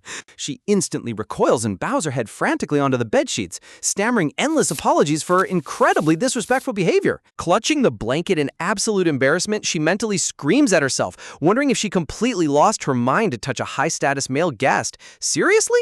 The poor girl literally broke the golden rule of historical romance webtoons. Never touch the male lead's face on day one unless you want him obsessed with you forever. Anastasia buries her face deeper, horrified that her hands acted on impulse just because Mikhail looked absurdly handsome, while Mikhail chuckles softly at her hilarious panic. Interrupting their cozy moment, Igor steps forward and calmly announces that Countess Ariana has arrived at the door. Rising gracefully from his seat, Mikhail adjusts his attire, noting that the mistress of the house is finally ready to meet. The grand double doors swing open, revealing Countess Ariana, Elizabeth, Catherine, and their head maid standing in a rigid bow as they enter the chamber. Stepping through the grand double doors, Countess Ariana coldly announces that she heard Anastasia has finally regained consciousness. She offers a stiff word of thanks to Mikhail for his medical assistance before bluntly declaring that the village doctor has arrived to take over, meaning it is time for Anastasia to return to her own quarters. Mikhail maintains his flawless aristocratic composure, bowing his head slightly with a smooth, unbothered smile as he readily agrees to her request without showing a single hint of resistance. With impeccable politeness, Mikhail offers a formal apology to the Countess, claiming he sincerely regrets any disrespect shown by bringing the young lady of Lauderdale into his private guest suite for urgent treatment. Sitting stiffly on the mattress, Anastasia stares up at him with wide, trembling eyes, wondering in total panic what horrifying fate awaits her once she steps out of this room. Countess Ariana dismisses his apology with fake graciousness, assuring him that his assistance was appreciated. Meanwhile, Anastasia's heart sinks into her chest as she stares at the floor, realizing that her brief sanctuary in the guest suite is over and her stepmother will soon make her pay for causing such trouble. Honestly, you can literally feel the secondhand anxiety radiating off this poor girl whenever her evil stepmother opens her mouth. A horrifying memory flashes through Anastasia's mind, the heavy, blood-stained leather whip lying coiled on the cold stone floor after her previous beating. Trembling under the duvet, she dreads returning to her dark room, while Mikhail calmly steps forward, suggesting that he and Igor personally accompany her back to her chamber. A heavy, suffocating shadow falls over Mikhail's sharp features, his piercing blue eyes darkening into a cold, lethal gaze that sees right through the Countess's cruel intentions. Anastasia clutches both hands over her mouth, her entire body shuddering in sheer terror as spiky panic consumes her thoughts. She mentally screams to herself, convinced that the upcoming punishment for running away will be 10 times more brutal than any whip beating she survived in the past. Observing her frantic shivering from above, Mikhail stands silently by her bedside, his perceptive gaze locked onto her tiny, terrified frame as she cowers in absolute fear. Seriously? Look at how obvious her abuse is. Anyone with a brain could tell this poor girl is terrified for her life, yet the noble family acts like it's totally normal. The moment the guest room doors close behind them, Anastasia drops onto her knees, pressing her forehead directly against the wooden floorboards in a desperate, submissive bow before Countess Ariana. Countess Ariana looms over the kneeling girl like a menacing shadow, crossing her arms with a cold, contemptuous scowl, while her head maid and servants watch with indifferent, stone-cold expressions. Cold sweat drips down Anastasia's pale forehead as she lies cowering on the floor, her shoulders violently trembling while she waits for the inevitable blow to strike. Suddenly, Countess Ariana speaks in a flat, stern voice, declaring that she will not be issuing any separate punishment today. Anastasia's green eye widens in absolute shock, completely unable to believe what her ears just heard. Bathed in the warm morning light by the tall arched window, the Countess imperiously explains that making a violent scene right before an important family event would be unacceptable, so she is choosing to let Anastasia's escape attempt slide just this once. Relief washes over Anastasia like a sudden wave as she bows her head low to the floorboards, stammering out her breathless gratitude. Countess Ariana ignores her tearful thanks, turning toward the head maid with a strict command to ensure no further disruptions happen until their wealthy guest departs. Look at that evil stepmother pretending to be merciful. She only spared the poor girl because she doesn't want Mikhail catching her red-handed. Walking down the corridor, the head maid turns to a young maid with short brown hair, casually assigning her to become Lady Anastasia's new personal attendant. The young maid's eyes pop open in total astonishment as she stammers back in confusion, wondering why a low-ranking servant like her is being picked. The nervous brown-haired maid stammers that she has only ever performed basic cleaning duties around the estate. The head maid coldly cuts her off, telling her the job won't be difficult and advising her to seek help from Elizabeth or Catherine's maids if she gets confused, while Anastasia sits silently on her mattress in the background. Looking up with soft, timid green eyes, Anastasia softly accepts the arrangement. Whisper, her gentle voice barely above a breath as she settles into her quiet reality. 1 week passes across the Lauderdale estate, where the mounted stag head hangs quietly on the opulent wallpaper. Mikhail looks out at the clear blue skies, annoyed that despite the rare pleasant weather, there isn't a single riding horse left in the stables. Lounging horizontally across a plush velvet chaise lounge with his hands tucked behind his head, Mikhail groans in utter boredom, completely exasperated by his forced idleness in this suffocating mansion. Standing near the sofa, Igor mentally notes that for someone used to freely roaming the vast Sokolov territories, staying cooped up inside this estate must feel like pure torture.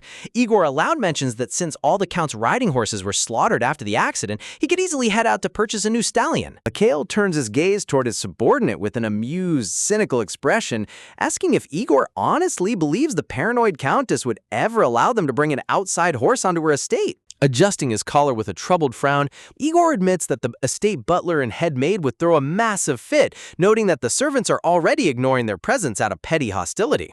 Talk about pathetic hospitality.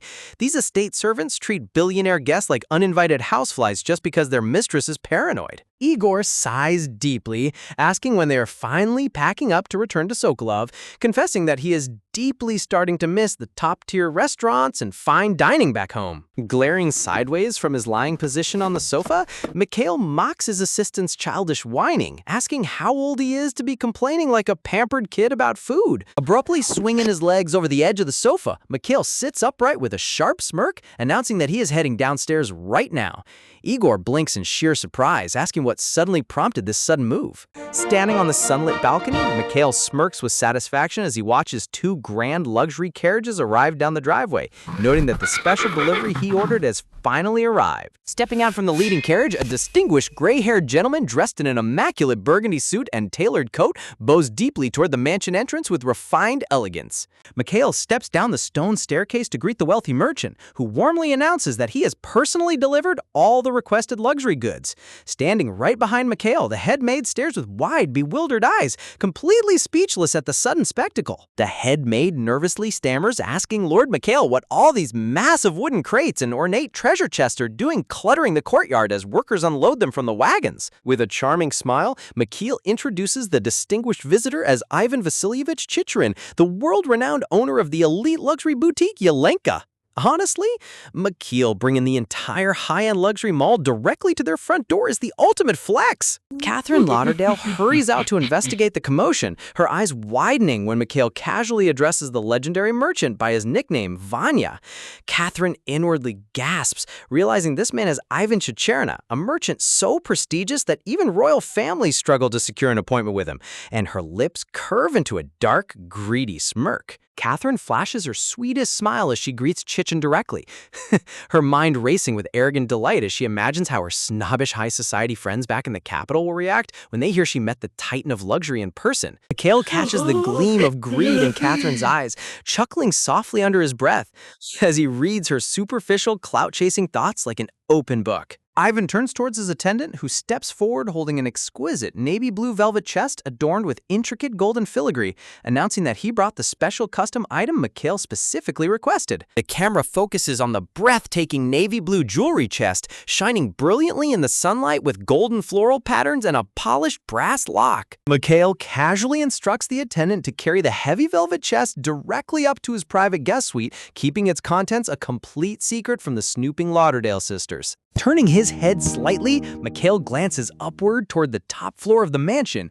his sharp gaze fixing on a specific high window bathed in golden sunlight. Framed inside the tall arched window, Anastasia sits peacefully in her room, holding her hands tightly clasped together in a gentle morning prayer pose. Whispering her quiet confession, Anastasia softly prays to God, admitting that she failed to resist the temptation of delicious gourmet meals today and receive luxuries far beyond her humble station. Wrapped in a soft woolen shawl over her simple nightgown, Anastasia bows her head in reverent prayer, her heart filled with a bittersweet mix of gratitude and lingering fear. Anastasia slowly opens her bright green eyes, a gentle gasp escaping her lips as she gazes out at the glowing horizon outside her chamber window. Looking at the radiant sky, she marvels at how quickly evening has arrived, feeling a rare sense of quiet serenity settle over her soul. Anastasia stares out at the breathtaking golden sunset, marveling that it is her very first time seeing the sun go down over Edenhurst from such a high elevation.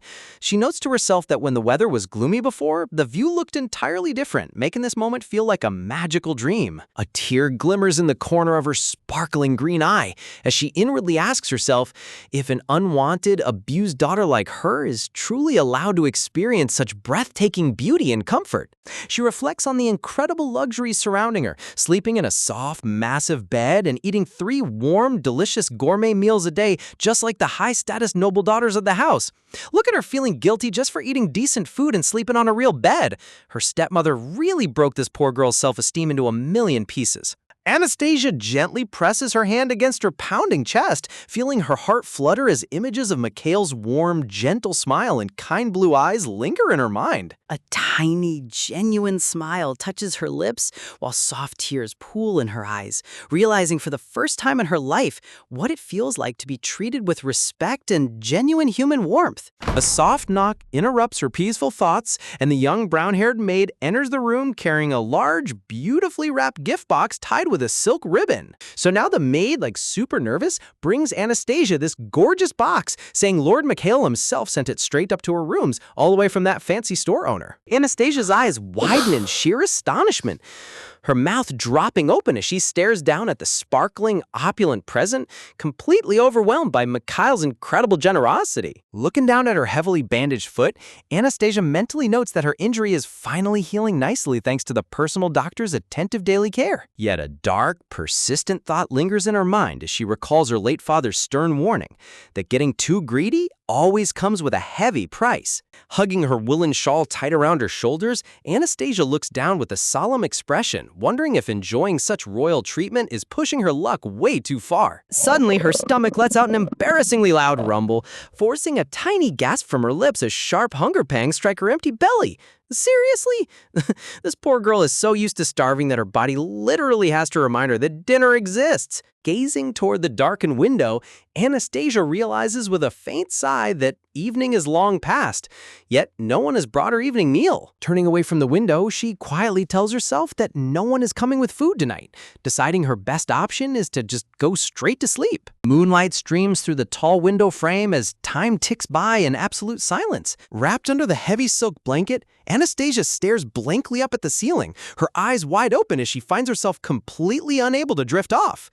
Rolling onto her side, she ponders in confusion, remembering how a wave of heavy drowsiness used to instantly knock her out every single night around this exact hour. Lying in the dark, she rests her cheek against the pillow, her sharp green eyes shining with growing suspicion as she realizes something is definitely off. Suddenly, 2 maidservants saunter into the suite carrying silver dinner trays loaded with gourmet roast meats and wine glasses, chuckling together as one remarks how Anastasia passes out like clockwork every day. Look at these 2 entitled slacker maids taking their sweet time. They think they own the place. Anastasia instantly closes her eyes and plays dead under the duvet while the arrogant maid snickers, boasting about how easy it is to swipe her high-end meals since the clueless girl never notices missing food. Making themselves right at home on her plush velvet sofa, the maids feast on her high society meal while gossiping about Lord Mikhail's insane wealth, claiming his vast fortune easily surpasses even the imperial crown itself. Setting her wine glass down with a satisfied grin, the gray-haired maid smugly asserts that Mikhail certainly won't be lingering around this suburban estate much longer. Hearing those words, Anastasia's heart drops to her stomach as the maid casually reveals that Lord Mikhail is preparing to pack up and return to Sokolov very soon. Anastasia's mind spirals into chaos, her eyes widening in pure dismay as she strains her ears to catch every single word of their quiet conversation. The maid continues gossiping, claiming that Lord Mikhail will likely never step foot in Edenhurst again, adding that whichever Lauderdale sister he marries will simply be whisked away to his northern territory. Hold up, if Mikhail leaves now, who's going to protect Anastasia from her psychotic stepmother? Finishing off the last of her food, the maids clear out of the room, leaving behind nothing but cold, empty plates and drained wine glasses on the tray. Slowly slipping out of bed, Anastasia stands in the dim candlelight, gazing mournfully at the hollow scraps left behind on her table. She sinks onto the velvet settee, her head drooping as a heavy wave of loneliness settles over her heart. Sitting alone in the shadowy moonlight, the reality hits her like a brutal slap. The one man who showed her genuine kindness is leaving, never to return. Sudden knock echoes against the heavy wooden door, startling Anastasia so badly that she gasps aloud in pure panic. Trembling in the dark, she wonders if the maids came back for something they forgot, watching the brass door handle slowly turn open. A deep, smooth voice softly breaks the quiet darkness as a shadowy figure steps through the threshold, leaving Anastasia completely frozen in place. Bathing under the cool moonlight, Lord Mikhail stands right inside her bedchamber, holding the navy velvet jewelry box in his hands with a warm, gentle smile as he addresses her by name. Taking a measured step forward across the rug, Mikhail casually notes that since she is still wide awake, she clearly hasn't taken her prescribed evening medicine yet. Anastasia's breath hitches in her throat, her face flushing crimson as panic flares up inside her chest. Her mind races in utter panic as she realizes the sheer scandal of being alone inside a secluded bedroom with a dangerous man in the dead of night. Talk about an intense romantic trope cliche. The poor girl is having a full-blown Victorian etiquette meltdown right now. Mikhail notices her trembling composure and pauses, asking if she is all right as she shrinks back in overwhelming terror. Ducking frantically behind the plush sofa backrest, Anastasia curls her body into a tiny ball, her heart pounding like a sledgehammer against her ribs. Halting immediately, Mikhail lowers his eyes with a deeply remorseful expression, apologizing sincerely for invading her private room at such an inappropriate hour. With total gentlemanly courtesy, he gently sets the glittering blue jewelry chest down onto her coffee table, explaining that he only stepped inside to drop off a delivery after receiving no answer to his knock. Peeking cautiously over the carved wooden frame of the couch, Anastasia blinks in confusion, wondering what secret item he brought for her. The ornate velvet chest glimmers under the moonlight as Mikhail explains he wanted to personally apologize for his prior rude behavior, adding that he noticed she missed tonight's family dinner. He softly clarifies that leaving such an expensive gift outside in the public hallway felt wrong, especially since he has to leave the estate in a sudden hurry at dawn tomorrow. Anastasia flinches as her heart drops into her shoes. Mikhail begins turning on his heel toward the door. Slowly, sadness, his eyes lingering on her for one last quiet farewell. Clinging onto the sofa frame with white knuckles, Anastasia leans forward desperately, asking in a breathless voice if he is truly leaving the mansion for good. Turning back with a bittersweet, polite smile, Mikhail quietly confirms that his business here is concluded, apologizing once more for alarming her. Offering a crisp, impeccable bow of respect, he steps back toward the entrance, preparing to vanish into the shadowy corridor forever.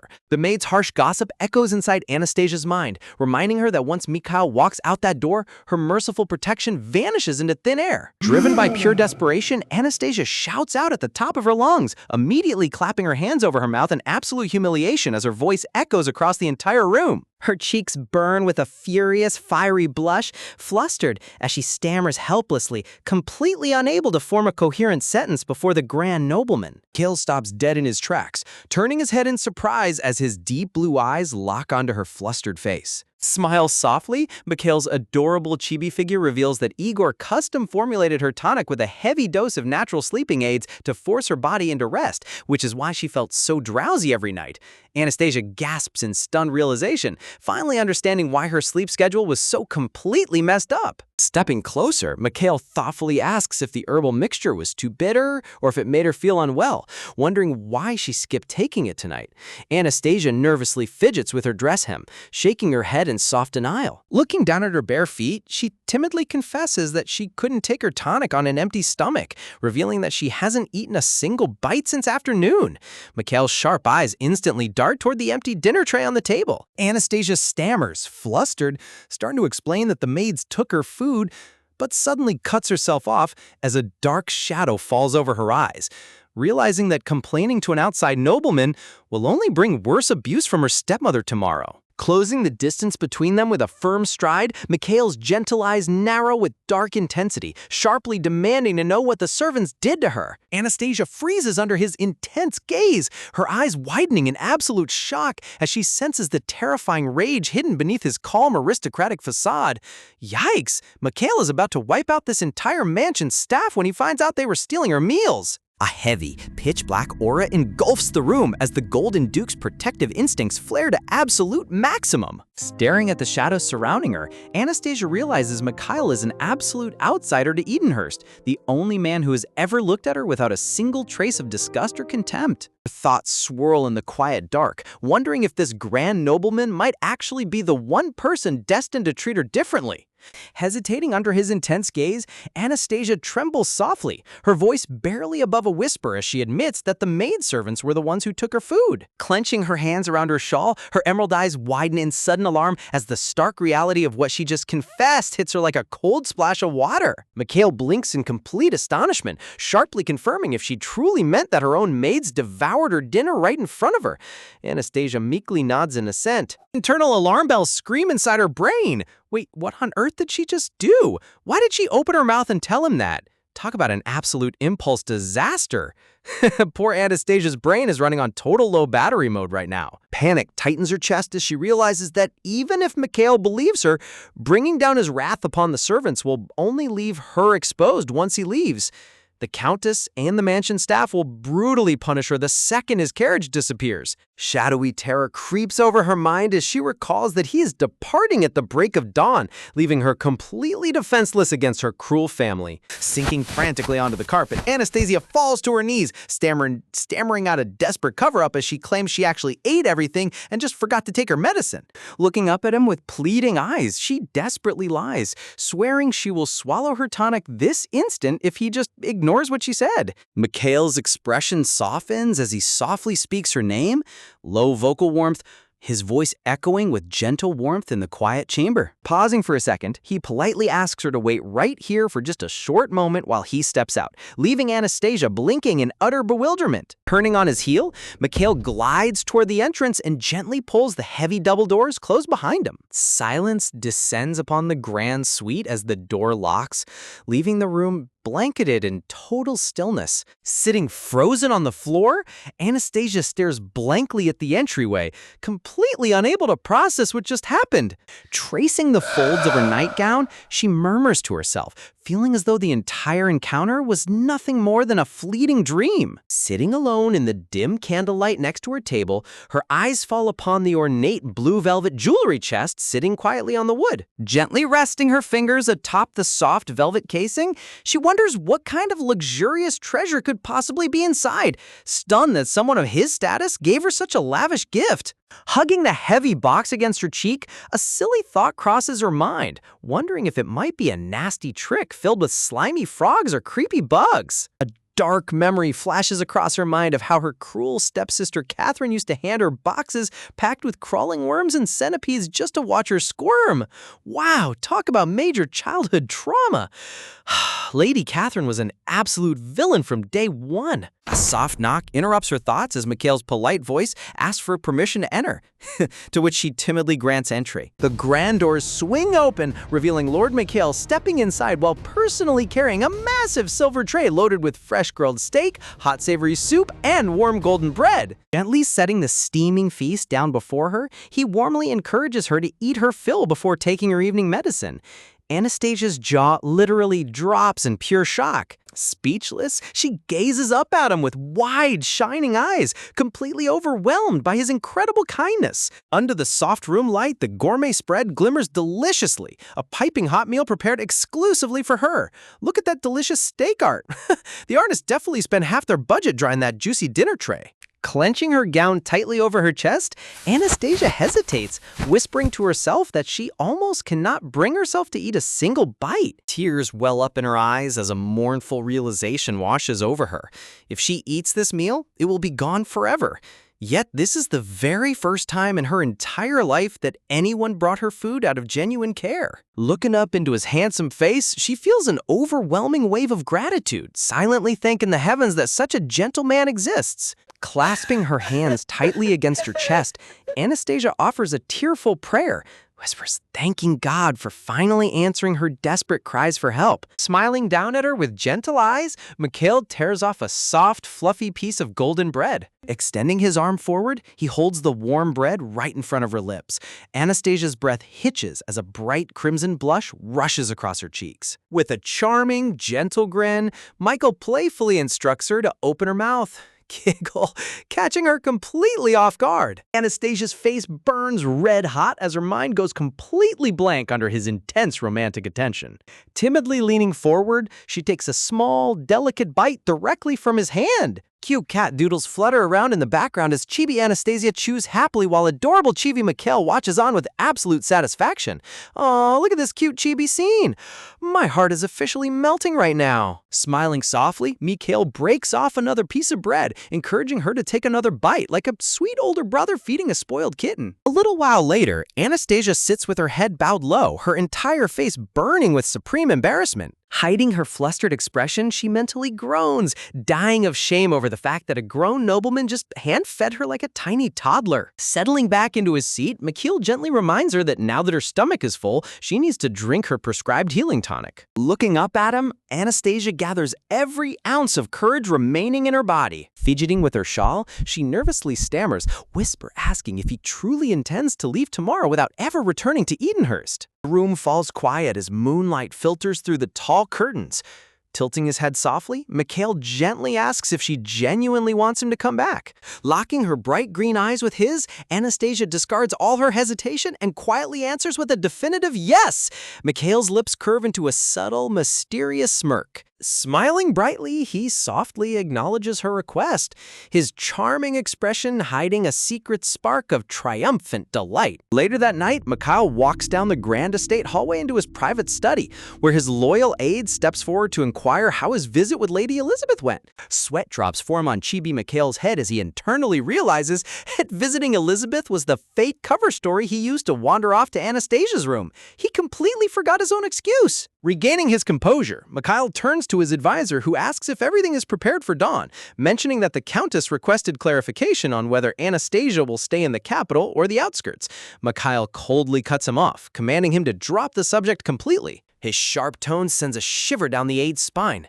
Mikhail mutters in disgust that the Lauderdale family clearly has no idea of the true immense value of the treasure they hold in their hands. Resting his hand on the wooden desk with a ruthless, calculated smirk, Mikhail chuckles darkly, asking when he has ever made a single losing trade in his entire life. As the sun slowly creeps over the horizon, the narrative confirms that Mikhail's grand entourage officially departed the Edenhurst estate at the break of dawn. Meanwhile, out on the main road leading toward the Grand Lauderdale estate, an elegant aristocratic carriage rolls through the gates, sparking instant gossip among the estate servants who wonder if major news has finally arrived. Inside the servant quarters, the maids and footmen gather in whispering huddles, gossiping excitedly about rumors that working wages at Duke Mikhail Sokolov estate are practically astronomical. The maids squeal with envy, daydreaming that if Lady Elizabeth gets married, they might actually get transferred to work in such a wealthy paradise. Up in the formal drawing room, a butler presents a glittering wax-sealed letter filled with grand congratulations. The invitation confirms that noble families across the realm have caught wind of the spectacular marriage proposal arranged for Lady Elizabeth of Lauderdale. Holding the parchment in her hand, the Countess smiles with arrogant satisfaction, noting to herself that even the powerful noble houses that used to completely ignore her letters are now groveling for her favor. Suddenly, the room door bursts open as Lady Catherine comes charging in, her face bright with manic excitement. Sprinting straight to the balcony windows, Catherine gazes down at the line of luxury merchant carriages arriving at their estate, practically vibrating with greedy joy. Settling onto her plush sofa, the Countess mentally smirks, recalling how she commanded the finest tailors to bring their most extravagant luxury goods. She crisply orders her maid Sophie to send the merchant traders upstairs at once. Dark, scheming glint catches the light in the Countess's eyes. Look at that wicked smirk. The artist draws her expression so evil you can practically hear the villain background theme playing right now. She inwardly gloats over the immense power of Duke Mikhail's name, thoroughly convinced that agreeing to this marriage was the greatest move she ever made. Catherine rushes over to her mother's side like a spoiled child, excitedly declaring that she wants to go live at Sokolov, chirping that rumors say Duke Mikhail's estate is literally paved in solid gold. Cute delusional flowers bloom in Catherine's mind as she visualizes herself wallowing in mountain piles of gold coin treasure. Talk about absolute gold digger energy. She doesn't care about Mikhail at all. She just wants his endless checkbook. Raising an authoritative hand, the Countess sharply scolds her daughter to stop acting so foolishly, warning her that plenty of powerful enemies in the capital are watching this marriage with absolute hatred. Shadowy visions fill the Countess's mind as she recalls Duke Mikhail's fierce political rivalry against the formidable Empress Dowager. She explains that Mikhail only sought out the Lauderdale family because their territory sits completely beyond the Empress Dowager's corrupt reach. Clenching her jaw with venomous hatred, the Countess mutters under her breath, cursing the Empress Dowager as a wretched monster. Painful, tragic memories resurface of how that ruthless Empress Dowager forcibly sent her beloved son Edward off to the front lines as a political hostage, systematically stripping the Lauderdale house of their coastal villas and fortunes until poor Edward ultimately met a tragic end on the battlefield. Staring through the shattered reflection of her dark past, the Countess vows that while this marriage alliance will pull Lauderdale back from financial ruin, it will also serve as her ultimate instrument of bloody revenge against the Empress Dowager. Looking back at Catherine, the Countess proudly declares that Duke Mikhail will soar to unprecedented heights using Lauderdale as his wings, taking comfort in the belief that he will forever remain indebted to their house for making him unstoppable. Pausing mid-sentence, a sudden thought crosses the Countess's mind as her eyes narrow with calculating coldness. Sipping her delicate teacup, Elizabeth tilts her head in curiosity, asking her mother if she is referring to Anastasia. Turning her head away with utter disdain, the Countess coldly instructs her daughter to simply leave Anastasia alone for the time being. She dismissively adds that with so many high society noble guests visiting the mansion over the coming weeks, they can deal with punishing Anastasia once all the attention dies down. Phew, talk about a lucky break. At least Anastasia gets a temporary truce while her stepmother is distracted. Meanwhile, in a quiet quarter of the mansion, Anastasia sits peacefully upon her bed, tenderly cradling the ornate blue velvet box Lord Mikhail left behind. A soft blush warms her cheeks as a tender smile spreads across her face, her emerald eyes shining with quiet wonder. Opening the lid, her breath catches in pure awe. Inside lies a pair of exquisite custom shoes adorned with soft silk ribbons and delicate white daisy blossoms. Wow, look at those shoes! The artist put so much detail into those floral bows, they look absolutely heavenly. Tracing the soft lace with her fingertips, Anastasia whispers to herself, realizing with a tender heart that this is the very first time in her entire life that she has ever received something brand new that belonged solely to her. Clasping her hands over her collar, memories of her childhood begin to whisper in her heart, recalling the days back when her biological father, the late Count, was still alive. Shadowy memories flicker of her father promising that when the proper time arrived, he would officially hand over the full Lauderdale legacy into her hands. Shaking her head softly to clear away the painful ghost of her past, Anastasia murmurs that she shouldn't dwell on sad memories, softly admitting to herself that these past few weeks have brought her more genuine happiness than she ever dared hope for. Looking out through the grand golden window frame, she gazes toward the bright morning sky, bathed in gentle, radiant light. Mikhail's handsome face floats softly in her mind, his warm, gentle smile lingering in her heart like a sweet lullaby. Looking around her surrounding quarters, she quietly reflects that although her room was recently relocated, it remains infinitely better than the miserable servant attic she was trapped in before Lord Mikhail arrived. Hugging the velvet shoebox tightly against her chest, a radiant beam of happiness lights up her entire expression. Smiling softly to herself, she clutches her precious gift like an irreplaceable treasure, feeling truly cherished for the first time in her life. However, down in the estate's lower kitchens, total panic erupts. Looking inside a massive woven storage basket, the kitchen head maid stares in utter shock at two tiny withered potatoes rolling around the bottom. Wait, is that seriously all the food they have left in the entire pantry? Veins bulge on the headmaid's forehead as she screams out in absolute fury, demanding to know why on earth the pantry is totally empty. A junior maid bows her head in sheer terror, stammering out that the local grocer's supply carriage hasn't delivered fresh food all week.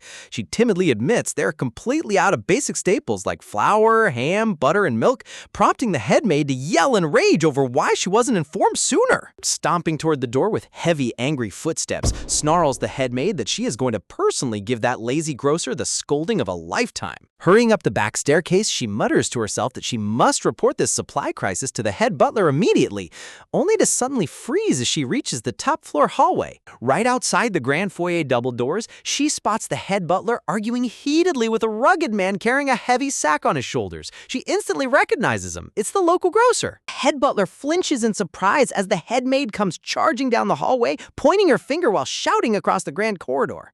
Screeching at the top of her lungs, the head maid berates the grocer for failing to deliver basic groceries for an entire week, aggressively demanding to know who will take responsibility if the countess and young ladies go hungry. Waving his hand with utter indifference, the grocer cold shoulders her completely, commanding her to shut her mouth before turning back to the butler to demand where the butler named Yuri is hiding. Sweating bullets under his collar, the head butler nervously stammers, asking why he is searching for Yuri. The grocer aggressively explains that Yuri used to pay the estate's grocery bills punctually every single week, but the payments abruptly stopped 2 weeks ago. Crossing his arms tightly, the grocer firmly declares that he will not deliver another single loaf of bread or slice of ham until every last coin of that debt is paid in full. Extending his bare palm directly in front of the butler's face, the grocer demands immediate cash on the spot. Look at this guy standing up to Noble Mansion staff like an absolute boss. You don't mess with a local grocer who hasn't been paid. Realizing he isn't getting a single copper coin today, the grocer shakes his head in absolute disgust, turning on his heel and walking off the estate grounds while complaining about what an absolute mess this family is running. Standing outside the double doors, the head butler and head maid wipe away nervous sweat drops, agreeing that they need to immediately switch to a different merchant trader while praying the countess didn't overhear the commotion. Left alone in the hallway, the head butler wipes his brow in extreme anxiety, mentally groaning over how he had to cover the grocery bill out of his own personal pocket savings. He wonders why Yuri hasn't sent any money recently, completely clueless that Duke Mikhail secretly wiped Yuri off the board. Later that afternoon, Anastasia strolls barefoot through the tranquil, sunlit estate gardens, enjoying the fresh outdoor breeze. Looking up at the golden canopy of surrounding trees, she notes softly to herself that the sun is already setting after spending her afternoon in quiet prayer. Whispering a gentle wish into the wind, Anastasia murmurs that she hopes Lord Mikhail returns soon, when suddenly, a thunderous roar of furious screaming explodes outside the estate's front gates. A massive, angry mob of unpaid town merchants and local suppliers has gathered, banging on the iron gates while screaming for the countess to pay back her massive debts. Anastasia gasps in total shock as the entire estate collapses into utter financial chaos. Outside the mansion gates, an angry mob of unpaid creditors shouts violently at the estate staff, pointing fingers and snarling in absolute fury. They scream out that they heard rumors the marriage proposal with Duke Mikhail fell through, dramatic gasp, demanding to know how on earth the Lauderdale family plans to settle their astronomical debts if there's no ducal money coming. Hearing the chaotic roar echoing from the gates, Anastasia freezes in place, her eyes widening with overwhelming shock and disbelief as her breath catches in her throat. Sweat trickles down her pale cheek as she murmurs to herself in extreme confusion, trying to make sense of the sudden chaos unfolding right outside her front door. Realizing the terrifying truth of what those men are screaming, Anastasia's heart drops into her stomach as panic consumes her entire body. Wait, hold on.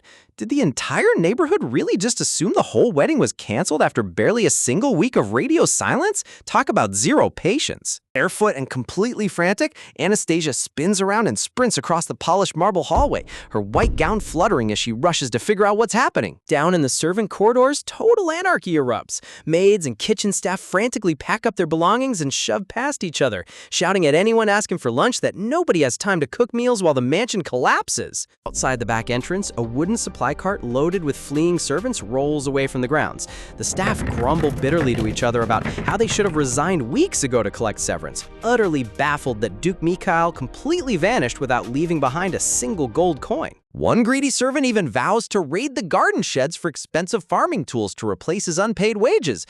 Meanwhile, collapsed on the grand hallway floor inside, Anastasia tightly covers her ears in agony, desperately trying to shut out the horrible noise of her world crumbling around her.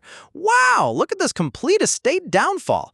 The moment the rich husband steps out for a second, everybody immediately turns into looters. Tears well up in her emerald eyes as she whispers in total denial, shaking her head violently against the floor while refusing to believe the painful rumors. Forcing herself back onto her feet, Anastasia dashes toward the courtyard, screaming inside her mind that there is no way Lord Mikhail would ever abandon her like this. Meanwhile, inside the lavish drawing room, Catherine sits slouched on the velvet sofa, sobbing uncontrollably into a handkerchief while tears stream down her face.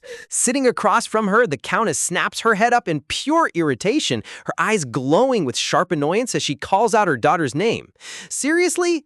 Catherine crying over lost golden coins like it's the end of the universe is peak comedy right now. Glaring sharply at her weeping daughter, the Countess raises her voice in sheer frustration, harshly demanding to know if Catherine can stop her pathetic crying for even 5 seconds. Pressing 2 fingers against her throbbing temples, the Countess groans in pain, gritting her teeth as she calls out for her head-maid Sophie to fetch some headache medication immediately. Suddenly, a horrifying realization strikes her mind like a bolt of lightning. Her eyes widen as she remembers that Sophie and the head-maid packed their trunks and abandoned the estate earlier that morning. A bleak, terrifying sentence echoes through her mind, confirming that virtually every single butler, cook, and maid has deserted the Lauderdale household. Slumping heavily into her gilded armchair, the Countess sits in complete, agonizing silence, looking broken as the reality of her total isolation sets in. Whew. Talk about karma hitting hard. She spent years treating servants like dirt, and the second the paycheck stopped, everyone ran away at light speed. A tense recap reveals how this nightmare began. The moment news leaked that Mikhail left the territory, greedy loan sharks and local creditors swarmed Edenhurst like ravenous crows, demanding instant repayment. Panicking, the Countess dispatched a private messenger to rush to the Sokolov estate, hoping for emergency funds. However, the messenger returned with terrible news, bowing his head as he explained that Lord Mikhail was nowhere to be found at his estate, and even his top lieutenants had completely disappeared. Enraged beyond belief, the Countess slammed her hand down, screaming at her messenger for failing to bring back a bank check. The terrified man stammered out that Michael's remaining guards refused to release a single coin without the Duke's direct written order. He added nervously that rumors indicated Duke Mikhail traveled far into the Central Plains for an urgent business inspection, meaning any reply would take weeks to arrive. To make matters worse, as soon as the news spread, the mansion's staff immediately abandoned ship. Left with no options, the Countess sent urgent letters begging her wealthy noble relatives for financial aid, only for every single letter to be returned completely unopened. Biting her thumb in pure anger, she mutters to herself that things have never been this dire before. Narrowing her sharp eyes, a terrifying thought creeps into the Countess's mind, making her blood run cold as a sudden name surfaces from the darkness. A sinister vision of Empress Dowager Alina appears in her mind's eye, smiling malevolently from behind her sheer veil like a mastermind puppeteer. Wait, gasp, don't tell me the Empress Dowager personally orchestrated this financial blockade to destroy the Lauderdale family before the marriage could even take place?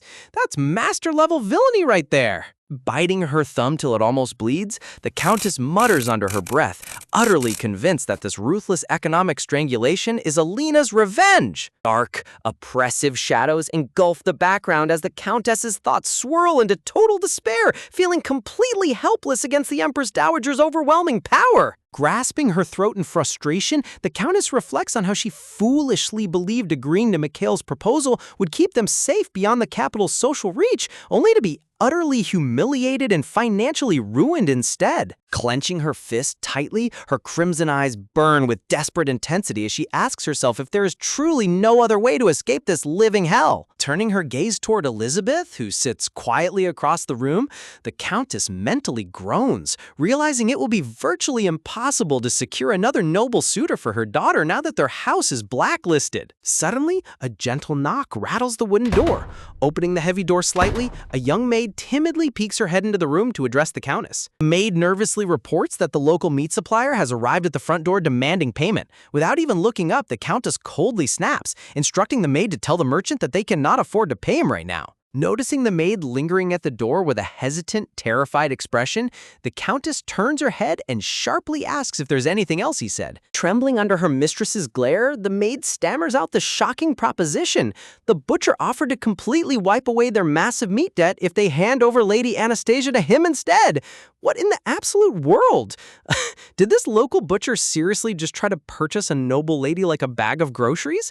The audacity of these minor side characters is out of control. Meanwhile, outside under the bright afternoon sky, the magnificent Lauderdale Castle stands tall, completely unaware of the dark bargain being discussed inside. Out in the estate's sunlit forest, gentle hands part the leafy green bushes as a soft gasp escapes Anastasia's lips. Wearing a dark hooded cloak over her white dress, Anastasia kneels gracefully on the grass, holding up a fresh cluster of ripe wild berries with a gentle smile. Tucking the sweet berries inside her small cloth pouch, Anastasia reflects softly on how desperate the mansion's food shortage has become, deciding to gather as many wild fruits as possible for the kitchen.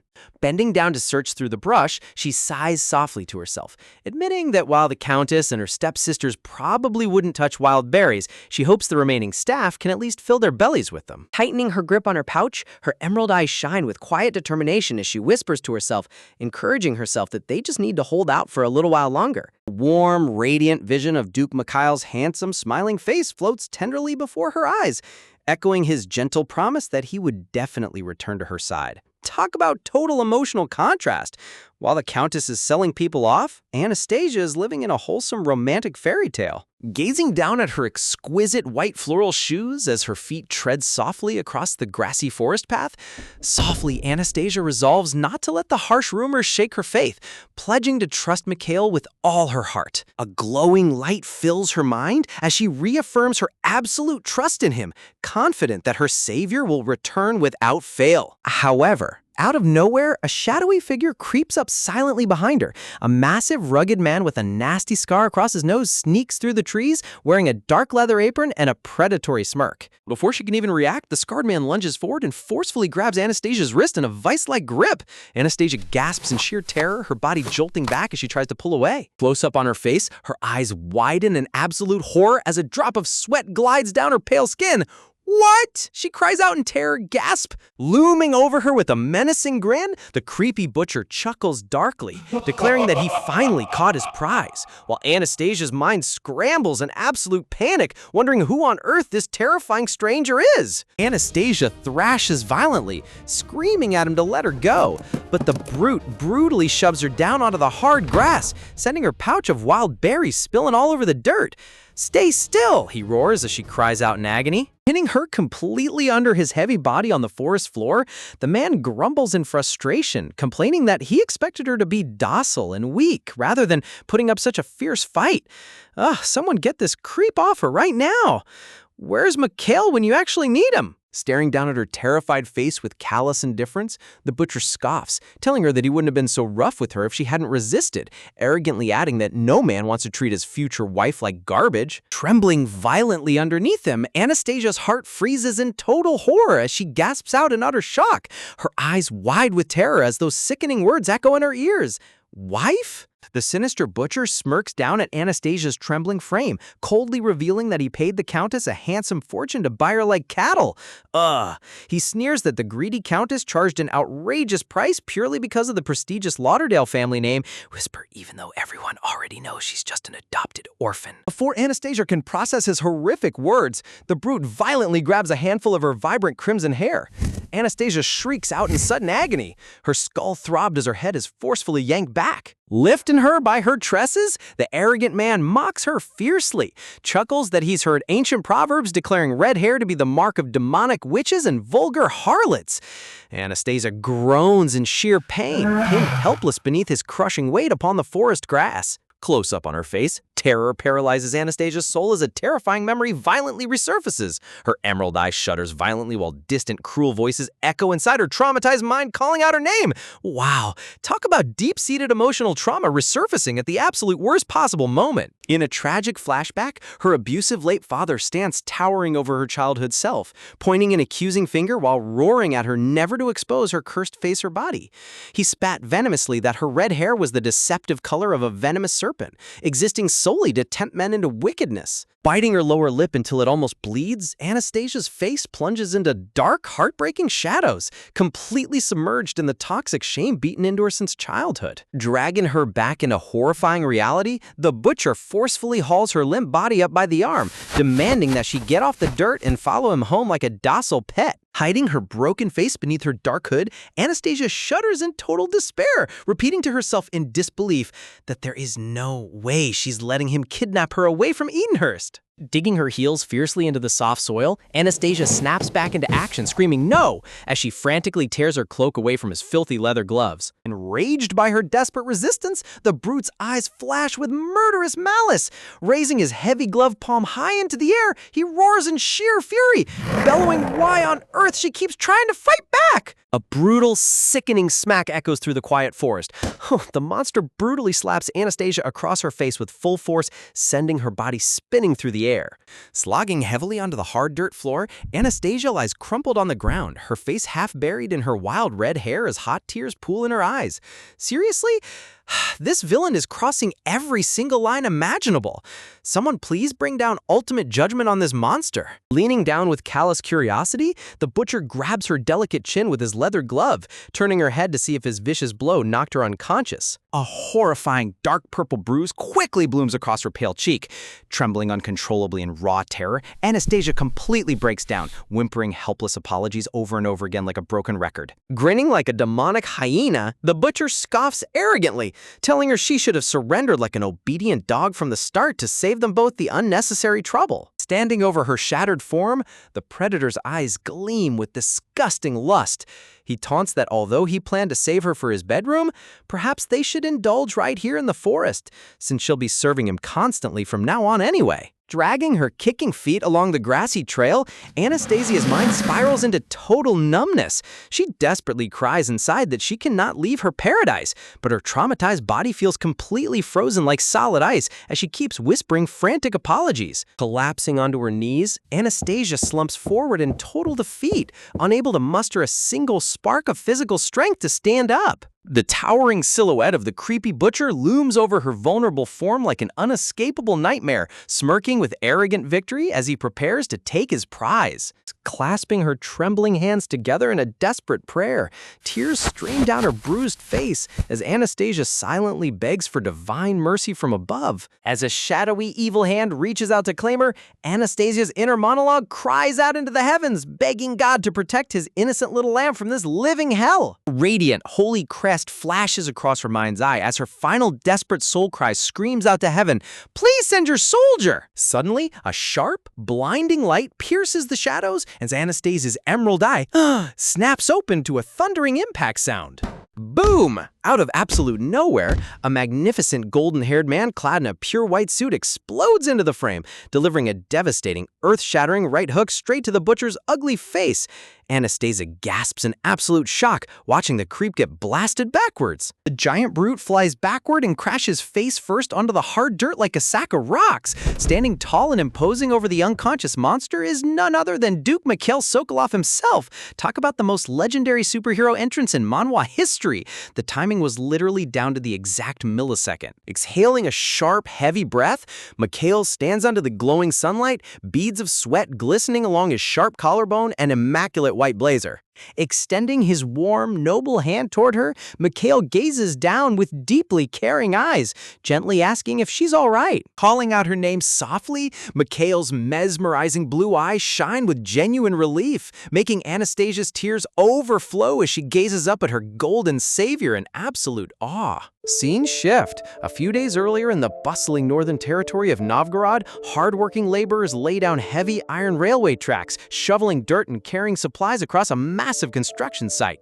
High up on a grassy hill, overlooking the vast construction valley, two noble figures observe the rapid industrial progress taking place below. Standing tall against the clear blue sky, Duke Mikhail looks like an absolute divine model in his fitted white tailored jacket and dark dress pants. Gazing over the estate, Mikhail reflects internally that while railway progress in Novgorod is painfully slow, it can only be built between spring and early autumn due to the brutal northern winter freezing the ground solid. Looking up at that open sky, he mutters to himself that dull, endless green landscape of the northern plains just feels unusually dreary and lifeless today. The vast, quiet grassy fields stretch infinitely toward the distant mountains under the afternoon breeze. Suddenly, a vivid, glowing memory of Anastasia's brilliant green eyes flashes brilliantly inside Mikhail's mind. He thinks to himself that if he has to look at green, he'd much rather stare into those clear, radiant emerald eyes. Suddenly, his aide shouts out frantically in the distance. Running up the grassy slope completely out of breath, panting, Mikhail's dark-haired glasses aide frantically begs his master to rest inside the carriage, scolding him for inspecting construction sites right after getting stabbed in the stomach. Glancing down at his vest, Mikhail touches his lower abdomen, where dark red blood has visibly soaked through his fine silk shirt. He groans softly as the pain stings. Throwing his arms in the air in pure exasperation, the aide yells that he knew Mikhail would tear his flesh wound open again. He rants that if anyone heard them, they'd think the aide was the one who got stabbed, griping that he should have laced Mikhail's food with sleeping potion and dragged his stubborn body back home. Adjusting his wire-rimmed glasses, the aide grows serious, muttering that the Empress Dowager had been suspiciously quiet, admitting he should have anticipated an assassination plot the second the Emperor suffered another violent seizure. A dramatic flashback reveals what happened 1 week earlier. While inspecting a remote shipyard, a hidden masked assassin ambushed Mikhail in the dark shadows, thrusting a poisoned dagger straight at his chest. Blood spurts. The assassin's blade digs deep into Mikhail's side, but Mikhail doesn't even flinch. His eyes gleam with terrifying, murderous intensity, smirking darkly as he realizes the Empress Dowager ordered this hit out of sheer panic over the Emperor's failing health. With brutal, effortless, lethal efficiency, Mikhail slaughtered the entire assassin squad without sweating a single drop, leaving their bloody corpses scattered on the cold stone floor. Back in the present, Mikhail casually walks toward his majestic brown steed, scoffing at the failed ambush. He mocks that all the Empress Dowager's top assassins managed to hit was his side, chuckling they should have at least aimed for his throat. He firmly declares that he cannot rest because the railway project must succeed at all costs. Gently stroking his horse's nose, Mikhail dismisses his injury as a minor scratch, claiming getting stabbed is practically a weekly routine for him. The aide sighs loudly. Stressing that it's not just about the stabbing, Mikhail is scheduled to get married soon and desperately needs to manage the situation in Edenhurst. Mikhail blinks in sudden realization, muttering, "Ah!" as he admits he had completely forgotten about Edenhurst and the noble marriage agreement altogether. The delicate vision of Anastasia wrapped in her dark cloak floats gracefully through his mind. He reflects softly that out of everything, the only thing he truly remembers from Edenhurst are those clear, enchanting green eyes. Seizing the opportunity, the aide passionately suggests that Mikhail use his upcoming wedding as the perfect cover story to take an extended medical leave, arguing that staying dormant will force the Empress Dowager to lower her guard while keeping the public from suspecting his injury. Tilting his head in genuine confusion, Mikhail innocently asks what on earth the public would suspect if he disappears after his wedding. With a hilarious sly grin on his face, the aide chuckles, declaring that everyone in high society will naturally assume Duke Mikhail Sokolov is finally locked away in his bedroom trying to produce a royal heir. He playfully adds that it will finally crush those bizarre rumors claiming the Duke secretly prefers men. The room's temperature drops to sub-zero as a chibi dark aura engulfs Mikhail. With a terrifyingly sweet smirk, Mikhail brings up the exact rumor, asking if he means the one where Mikhail takes turns sharing a bed with him and Yuri. The terrified aide shrieks in utter comedy horror, completely traumatized by his boss's terrifying comeback.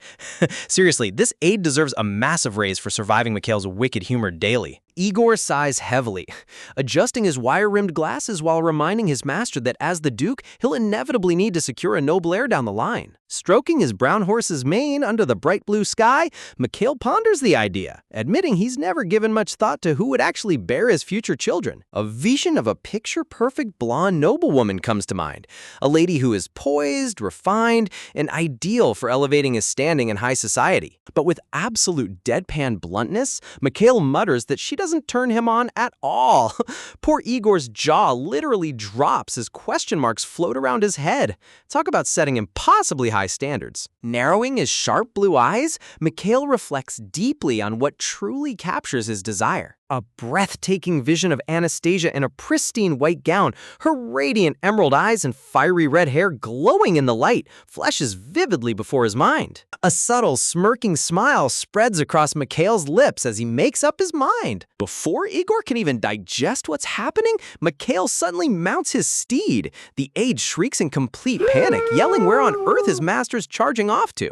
Leaving his frantic aide coughing in a cloud of dust, Mikhail gallops full speed toward the forest, smirking as he races to find his true prize. Back in the present afternoon sun, Mikhail stands tall in the quiet forest clearing, gazing down at Anastasia sitting trembling on the soft grass. Looking into her tear-filled emerald eyes, Mikhail confirms inside his heart that he was right all along. Gazing at her vulnerable, beautiful form, his inner thoughts echo with fierce desire. This is the exact woman he wants wrapped in his arms. Looking around at the fallen brute, Mikhail breathes out a quiet sigh, breaking the tense silence. Shivering uncontrollably from the terrifying trauma, Anastasia stammers out a weak "thank you," her voice trembling as her body refuses to stop shaking. Slumping lower onto the grassy floor, she curls into herself, completely consumed by raw fear and physical exhaustion. Stepping closer with gentle grace, Mikhail softly calls out her name. As Anastasia flinches in fear, Mikhail gently reaches out and places his warm, noble hand atop her messy red hair. Anastasia's emerald eyes snaps wide open in shock, feeling the soothing warmth of his touch. Kneeling down beside her on the grass, Mikhail keeps his palm rested gently on her head, softly reassuring her that everything is fine now. Gazing down with mesmerizing, sincere blue eyes, he makes a solemn promise that she is completely safe in his care. Anastasia stares up at his handsome face, her heart trembling under his protective aura. Tears swell up in her eyes as she tries to hold herself together, desperately wanting to thank him without looking so pitiful. Mikhail softly caresses her silky crimson locks, coaxing her to let go of her painful burden. Gathering her frail body into his chest, Mikhail wraps his arms tightly around her, holding her in a warm, protective embrace. Resting his chin against her hair, he whispers that she was terrified and has every right to cry as much as she needs to. Anastasia chokes back a heavy sob, her emotional dam breaking completely. Breaking down into helpless tears, Anastasia clings to his white suit blazer, weeping hysterically into his chest as Mikhail cradles her securely on his knees. Her heartbroken crying echoes through the peaceful woods as she finally releases all the built-up trauma and terror inside her. Holding her tightly against his pounding heart, Mikhail's expression grows quiet and deeply thoughtful. Unexpected plot twist, Mikhail's inner monologue reveals a surprisingly cunning mind. He wonders why she was so guarded before if she gives in this easily, reflecting that his past kindness was actually a calculated test. A haunting visual illustrates his psychological grip over her. Mikhail calculates every step, testing how long it would take the runaway lamb to meekly fall into his trap. Wow, this guy isn't just a savior, he's a master strategist playing 4D chess with her emotions. Flashback memories reveal how he deliberately barged into her bedroom to confuse her, then gained her trust with food and gifts until her guard completely collapsed. He reflects that once he left Edenhurst, he barely spared her a second thought because her easy surrender bored him. But back in the present, holding her delicate body in his arms, he realizes that a single reminder of her green eyes was all it took to draw him back to her. Suddenly, Igor's frantic voice shouts out Lord Michael's name from across the tree line. Running up completely breathless, Igor's eyes pop in sheer disbelief at the sight of his master holding the young lady. Mikhail coldly tells his aide to keep his voice down. Glancing down at the unconscious butcher sprawled out on the dirt, Igor gasps in utter bewilderment, wondering what crazy spectacle just took place. Clasping his hand over his forehead, Igor groans in total agony, exasperated by his master's reckless, chaotic behavior. Gesturing wildly toward the knocked-out brute, Igor scolds Mikhail for getting into a fist fight after being out cold for days. Pointing aggressively at Mikhail's waist, Igor yells that fresh blood is seeping through his white blazer, proving his stomach wound is ripped wide open again. Ignoring his aide's passionate freakout entirely, Mikhail casually orders Igor to clean up the unconscious creep on the ground while he carries Anastasia home. Igor frowns with deep concern, pleading with his master not to take his psychological games too far, reminding him that the poor girl has suffered more than enough trauma already. A suffocating sub-zero aura suddenly engulfs Mikhail as he glances back with terrifying, murderous eyes. With a chilling voice, he utters a single word: "Go."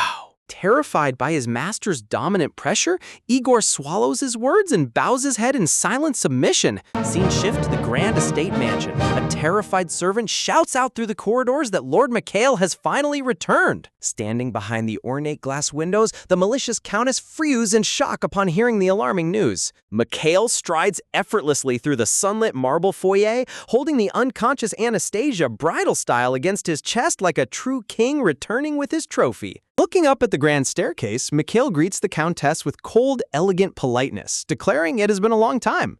Beads of nervous, cold sweat drip down the countess's neck as she stammers, completely stunned and intimidated by his unexpected arrival with her runaway stepdaughter. Holding Anastasia firmly in his arms, Duke Mikhail stares down the evil stepmother with icy blue eyes, ready to take complete control of the estate.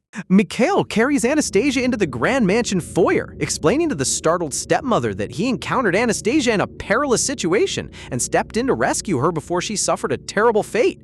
The countess flinches in total shock, her face pale with dread. Keeping a firm grip on Anastasia's unconscious body, Mikhail coolly informs the countess that since the young lady desperately needs rest, their formal greetings can wait for another time. Standing alone in the dim corridor, the countess' trembling voice trembles uncontrollably with anger and frustration. Low, dramatic voice, dark shadows casting over her eyes as her authority crumbles. Mikhail glares back over his shoulder with piercing, icy blue eyes, projecting absolute dominance over the mansion. Honestly, this guy doesn't just enter a house. He takes ownership of the entire postal code without firing a single shot. Striding through the upper hallway, Mikhail spots Yuri walking toward him and casually greets his red-haired ally. Yuri greets him back warmly, confirming that all the specific arrangements Mikhail previously requested have been executed perfectly. Nodding approvingly, Mikhail orders Yuri to ensure every room is completely stocked with top-quality luxury supplies. As the countess watches helplessly from the background, Mikhail carries Anastasia into the grand suite, declaring that these luxurious quarters will now serve their true masters. Talk about a brutal flex. He literally just downgraded the evil stepmother to a temporary guest in her own home. Outside the window, moonlight filters through dark velvet draperies, signaling a dramatic shift in the mansion's power dynamic. Elegant candles glow softly against polished mahogany sideboards, illuminating the high-end furnishings being placed inside the suite. Downstairs, the countess stands completely overwhelmed as dozens of maids and servants march back and forth restoring the estate, muttering in sheer disbelief. She stares in awe as the neglected mansion is fully restored before her eyes, growing far more opulent than it ever was in its prime. Inner thoughts spiral into bitter resentment, furiously complaining that she is supposed to be the undisputed matriarch of this estate. Yet, as she watches the servants work, she hesitates, wondering if interfering is worth the trouble when they are spending their own fortune to renovate her property. Classic greedy villain logic right here.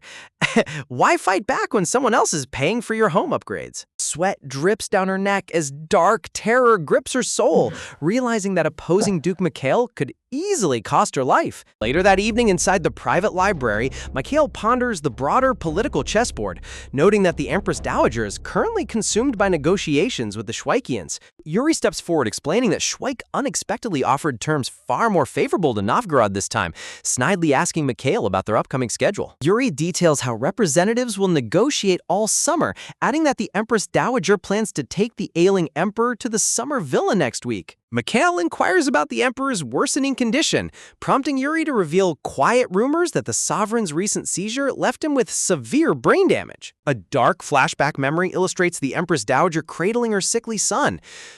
Ever since he ascended the throne and fell ill, she seized control as regent, cleverly steering public suspicion away from herself whenever tragic accidents occurred. Reflecting on the situation, Mikhail acknowledges that the Empress Dowager is a ruthless strategist who has successfully framed him as the main suspect in court intrigue. A symbolic scale balances in Mikhail's mind as he realizes that while he gains power if the emperor dies, the Empress Dowager gains total control only while her son remains frail, making him wonder if she treats her own child as a pawn.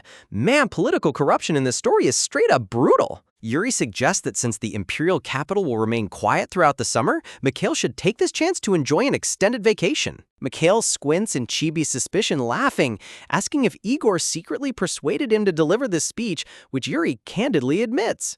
Narrowing his eyes with sudden intensity, Yuri whispers that there is one more thing they need to settle. Taking a sharp step across the hardwood floor, Yuri suddenly closes the distance between them. Without warning, Yuri launches a lightning-fast fist right toward Mikhail's face. Mikhail swiftly tilts his head back with a calm smirk, dodging the surprise blow by an inch.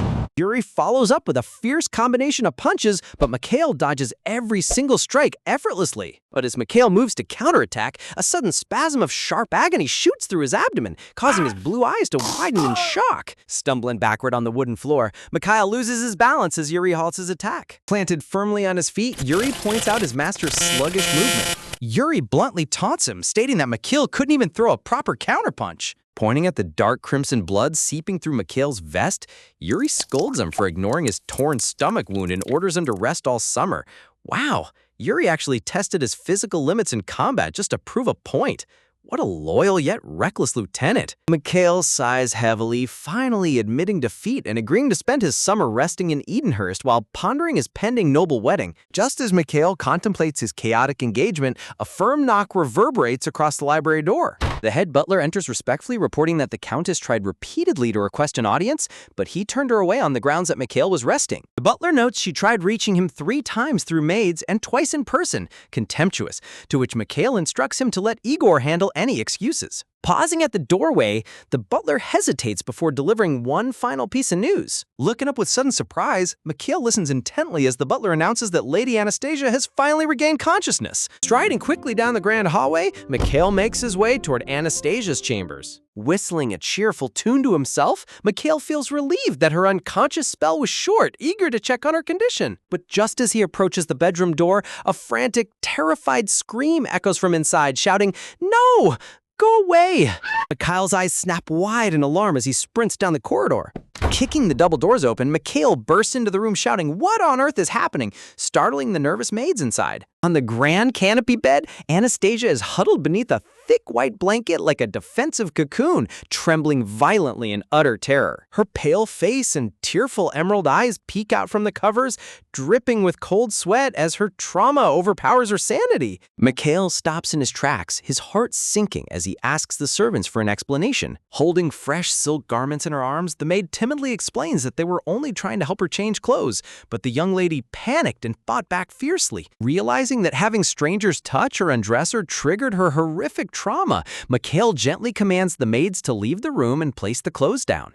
Honestly, poor Anastasia has been through so much abuse that even a helping hand feels like a threat. As the heavy bedroom doors click shut, Mikhail stands alone in the quiet suite, gazing softly at Anastasia as she trembles beneath her blanket, determined to heal her shattered heart. Mikhail speaks softly to Lady Anastasia, prompting her to whisper a timid, hesitant response from beneath her covers. Seeing her tiptoe around so cautiously, Mikhail amusedly compares her in his mind to a scared little kitten creeping out just enough to avoid getting caught.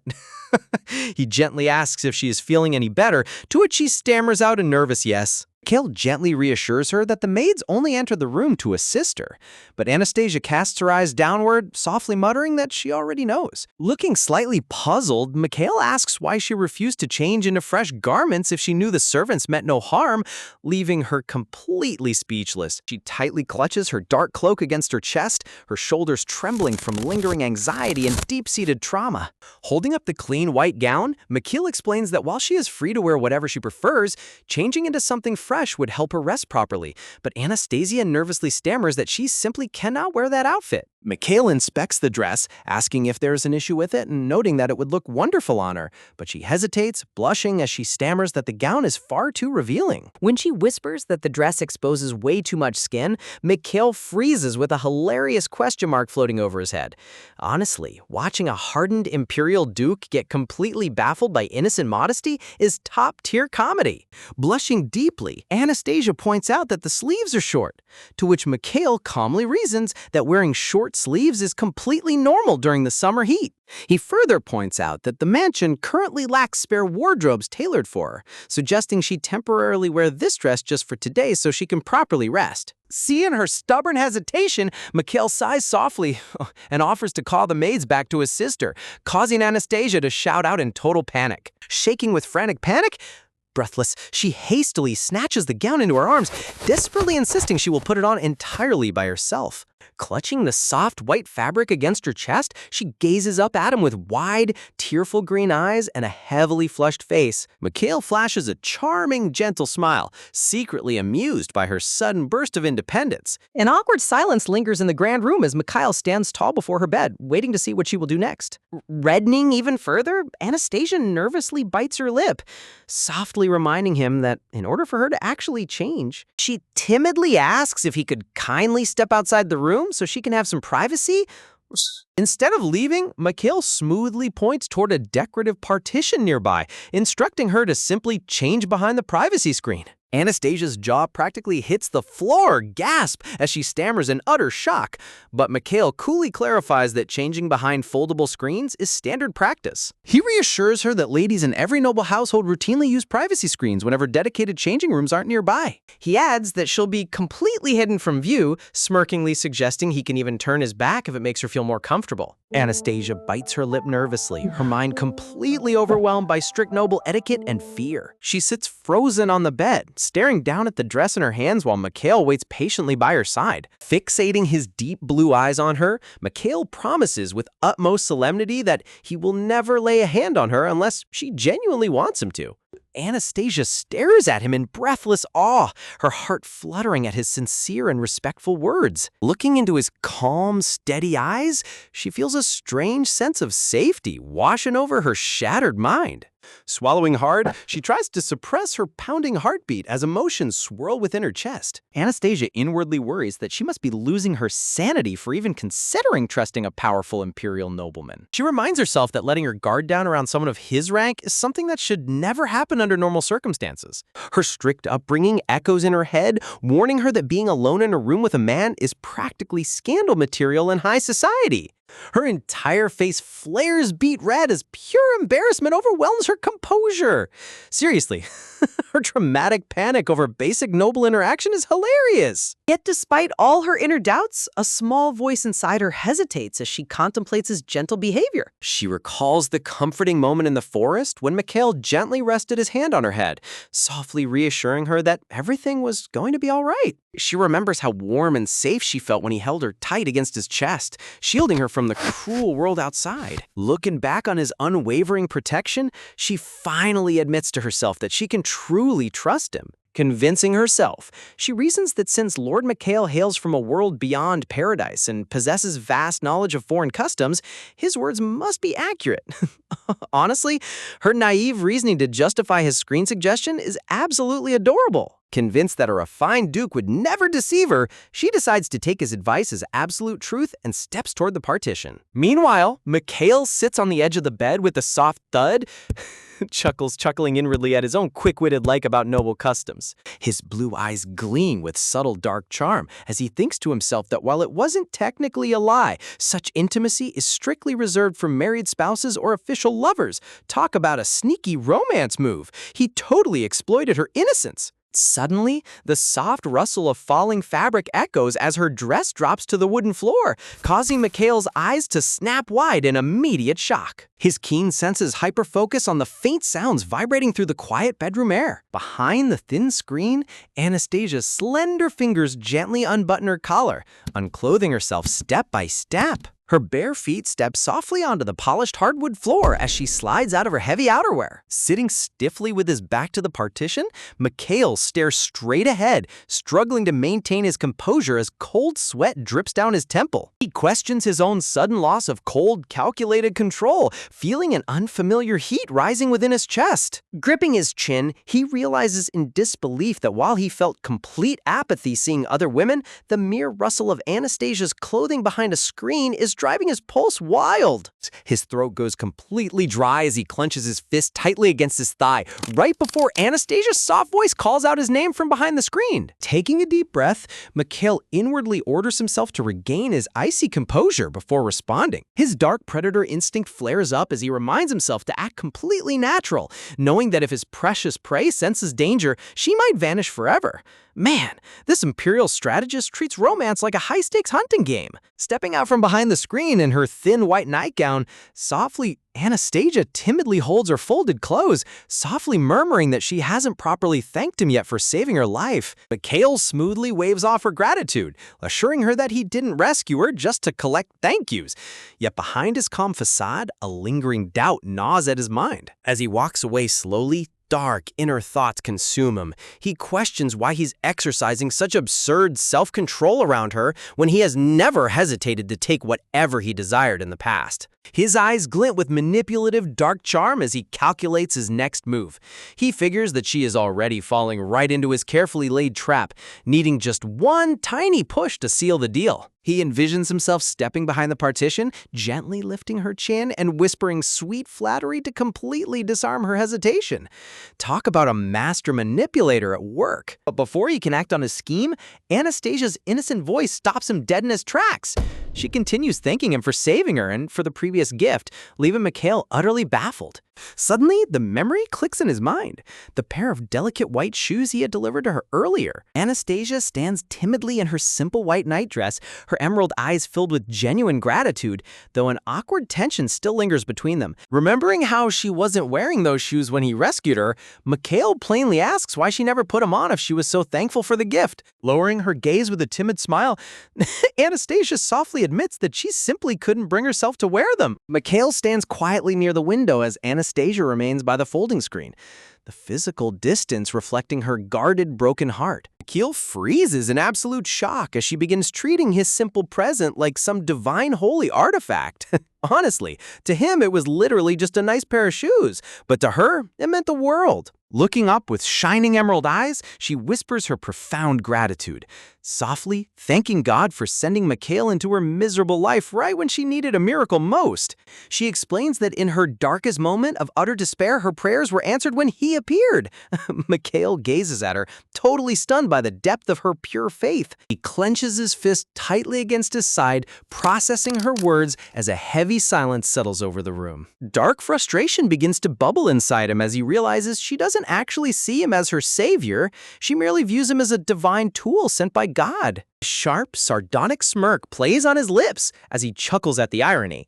He truly believed he had caught his prey, only to realize her heart is still miles out of reach. Dressed in her fresh white nightgown, Anastasia steps out into the soft light, looking like a fragile angel emerging from the shadows. She gazes up at him with wide, anxious eyes, hyper-aware of his silent, intense presence filling the room. Walking with barefoot steps, she hesitatingly makes her way across the polished floor toward the seating area. Meanwhile, Mikhail turns around with an intense aura, his sharp gaze locked directly onto her fragile figure. A dramatic title card hits, reminding us that this dark romance is an intricate game of prey and predator. Man, the atmospheric tension in this manhwa is off the charts. Meanwhile, somewhere far across the territory, a stack of formal letters and legal documents sits illuminated under the warm glow of candlelight. An elegant, sharp-looking noblewoman rubs her temples with a heavy sigh as she pores over endless pages of tedious contracts late into the night. Frustrated by the ridiculous paperwork, she complains that sending an absurdly detailed 122-page contract is nothing short of intentional torture. She vents to her loyal retainer that a simple face-to-face meeting with Mikhail would have solved everything, but the crafty Duke keeps making excuses to avoid them. Dipping her quill into ink, she worries that their family's reputation is on the line after prematurely bragging about a guaranteed imperial marriage match. She recalls how they had already hired top capital tailors to prepare extravagant wardrobes for the prospective bride, fully expecting the deal to be signed. Still, she takes comfort knowing Duke Mikhail won't abandon the Lauderdale territory easily, especially since he took the initiative to acquire Edenhurst. Adjusting her spectacles with a bitter chuckle, she realizes how foolish they were to assume they held the upper hand over the brilliant strategist. Now, the tables have completely turned, forcing her noble house to practically beg for his protection and favor. Inside a dimly lit bedroom, young Lady Elizabeth sits silently on the edge of her bed, shrouded in dark gloom and unspoken frustration. Her eyes narrow with deep resentment as the name of Anastasia echoes through her troubled mind. Memories of the past resurface, reminding her of the pivotal moment when everything began to fall apart. She vividly remembers the shocking sight of Duke Mikhail striding through the grand hall, carrying a swooning Anastasia gently in his arms. Her face pales in utter disbelief as the surrounding servants call out her name, witnessing her grand marriage ambitions shatter in an instant. Gritting her teeth in burning jealousy, Elizabeth curses Anastasia under her breath, calling her an insidious snake who stole her future. Dark rumors and religious superstitions weave through her mind, demonizing Anastasia as a deceitful temptress of darkness. In her twisted perspective, Anastasia is the incarnation of the malicious red snake, a dangerous creature destined to bring ruin to everyone around her. Wow!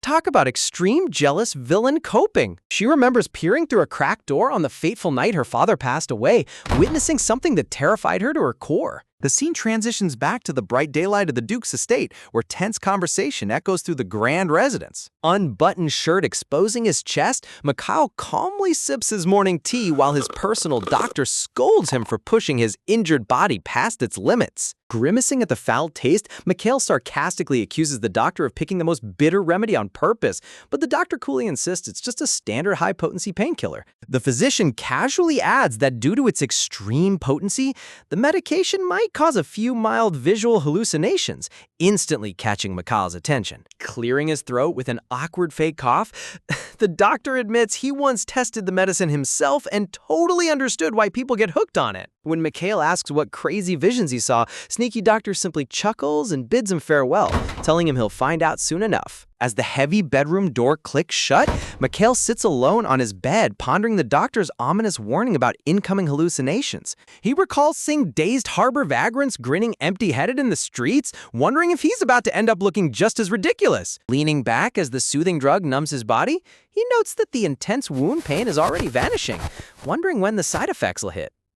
This response is not medical advice or diagnosis. See a healthcare professional or seek care. Suddenly, his eye snaps wide in total shock as his sharp senses pick up something entirely unexpected. From behind the curtain, a delicate bare foot steps softly onto the floor. Gasp, accompanied by the gentle rustle of a dark silk gown. Whisper, is this a medicine hallucination or is someone actually creeping into his room? Timidly peeking out from behind the folding screen, Anastasia appears dressed in a breathtaking, dark lace noble gown. Her red hair cascades over her shoulders as her cheeks flush with a soft pink blush, looking completely gorgeous in the fine attire. A smooth, amused smirk plays on Mikhail's lips as he takes in the sudden, mesmerizing view. Standing shirtless under his open jacket, he mutters under his breath, thoroughly impressed by her stunning transformation. Warm, glittering glow fills the room, shifting the entire atmosphere into a surreal, dreamlike haze. Staring at her in awe, Mikhail mentally convinces himself that this whole encounter is just the wild hallucination his doctor warned him about. Anastasia smiles with glowing emerald eyes, looking like a radiant vision emerging right out of a romantic fantasy. Chuckling to himself, Mikhail notes that he finally understands why the harbor vagrants get so easily hooked on these high-potency painkillers. Taking long, confident strides across the bedroom, he approaches her without the slightest hint of hesitation. He looks down at her with a smug grin, wondering why she is trying to hide behind the screen like a startled deer. Gently pulling the screen aside, he brings her full figure into view as she gasps in surprise. He can't believe his icy defense mechanisms are completely down, letting her touch his bare skin so defenselessly. Man, even during a drug trip, his stoic male pride is fighting for survival. The visual contrast between his broad, muscular torso and her fragile, delicate frame is top-tier manhwa artwork. Looking up into his dark eyes with a rosy blush, she softly whispers her thanks, addressing him directly by his name, Mikhail. A deeply satisfied smirk spreads across his face as her warm voice resonates in his heart. He inwardly praises his doctor's painkiller, deciding that this hallucinatory high is worth every copper. Mikhail leans down close to her ear, softly holding her cheek as he whispers for her to take off the dress herself for him. Wow, gasp, talk about peak male fantasy writing. But out of nowhere, Anastasia pulls away and stands up, firmly refusing his bold request. Cold sweat breaks out across his forehead as his blue eye snaps wide open. Groaning in sheer frustration, he buries his face in his hands, appalled that he's acting like an overly excited adolescent boy over a fake dream. Dark frustration consumes him as he realizes he couldn't even conquer her inside his own head. He bitterly wonders if God is mocking him for daring to desire his little lamb. But his dark, competitive instinct instantly kicks back in. He reminds himself that Anastasia will be staying under his roof until summer, meaning he has no need for silly hallucinations. A cold, predatory glint flashes in his eyes as he vows to conquer her heart for real in objective reality.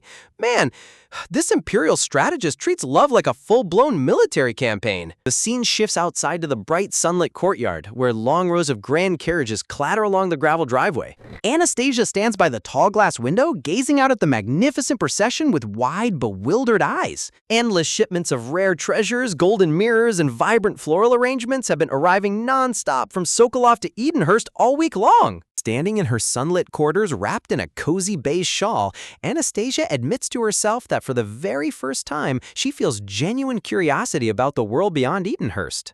She glances down at her fine white slippers and elegant ruffled skirts, feeling completely overwhelmed by such unearned luxury. Look at these delicious panels.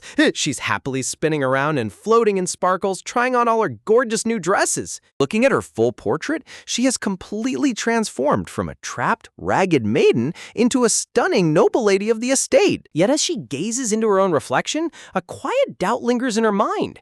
Softly, with a touch of fear, feeling deeply unfamiliar with such high-class treatment.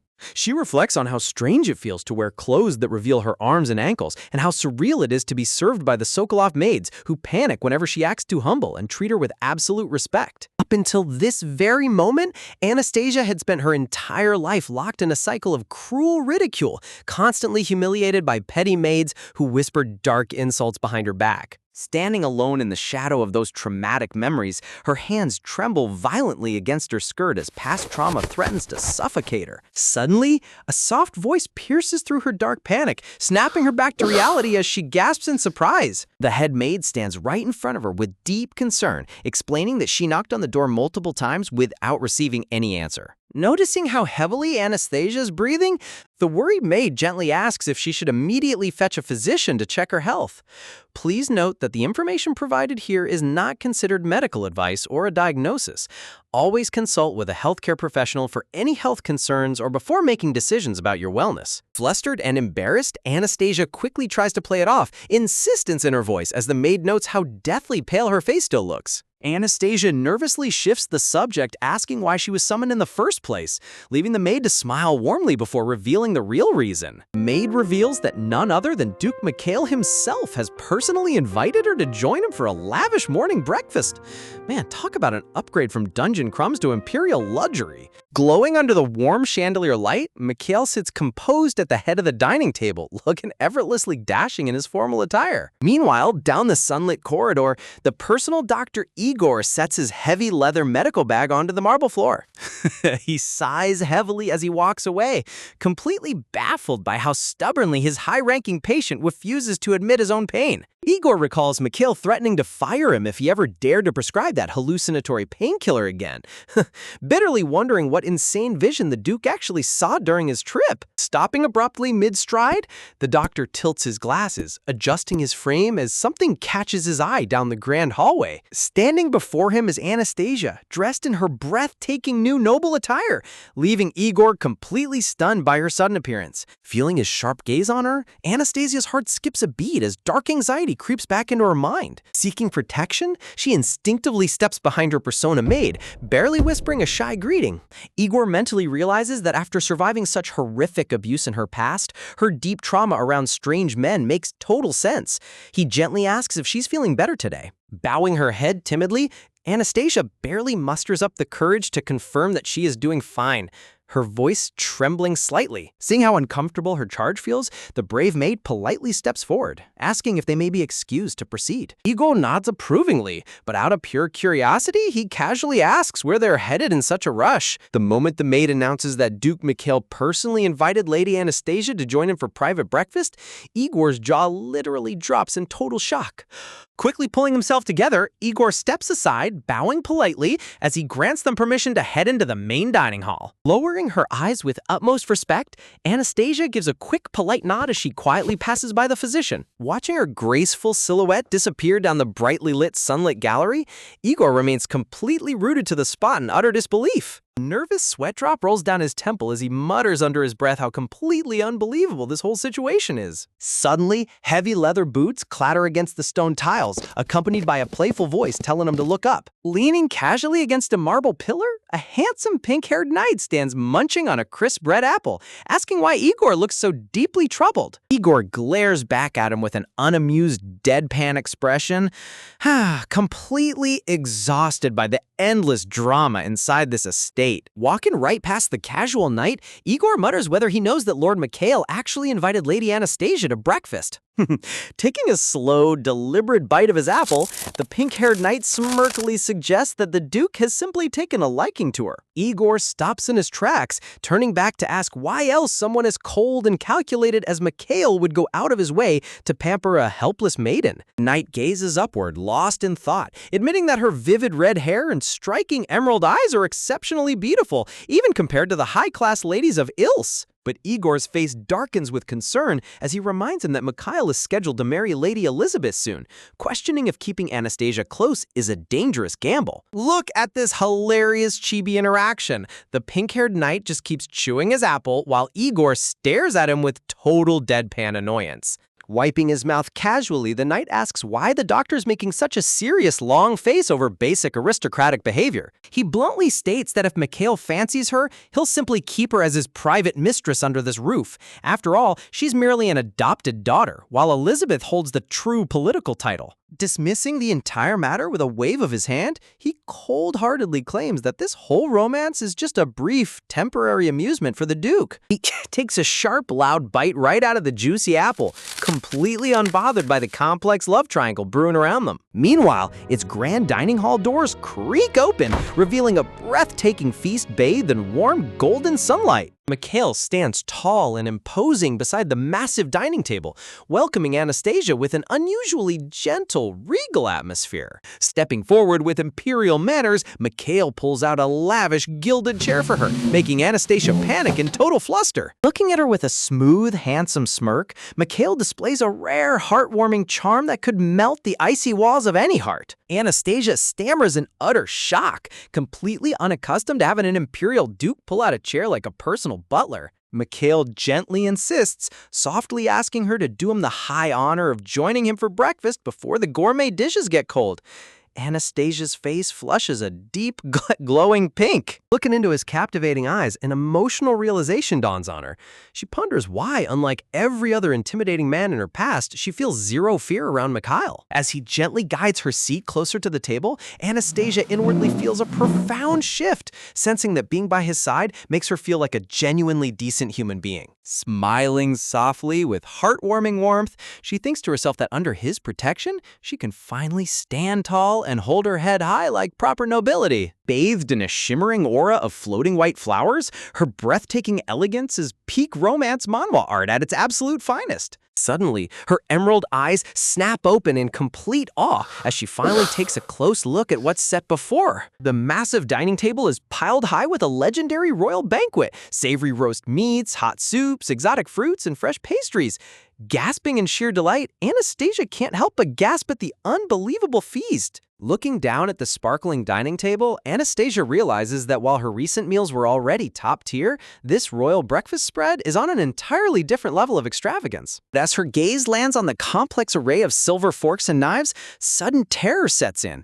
As she inwardly panics, realizing she knows absolutely nothing. Dark, gloomy shadows wash over her, crushing her brief moment of happiness under the overwhelming weight of self-doubt. Cruel memories flash back, recalling how mean servants used to mock low-class guests for cutting meat with fish knives, snickering maliciously while questioning what the Duke would think of such vulgarity. She stares down in sheer anxiety, fearing that even though Mikhail is kind, he'll secretly despise her as an uncultured, ignorant peasant. Noticing her complete silence, Mikhail turns his attention to her, softly speaking her name across the table to check on her. He cocks his head slightly, asking if there's something wrong with the meal or if something is bothering her. The contrast is brutal. Despite being surrounded by a mouth-watering feast, Anastasia sits frozen with her head bowed, crushed by intense shame. Kyle gazes directly at her with a calm expression, asking if the reason she hasn't eaten is because she doesn't know how to use the formal cutlery. Hearing his direct question hits her like a physical blow,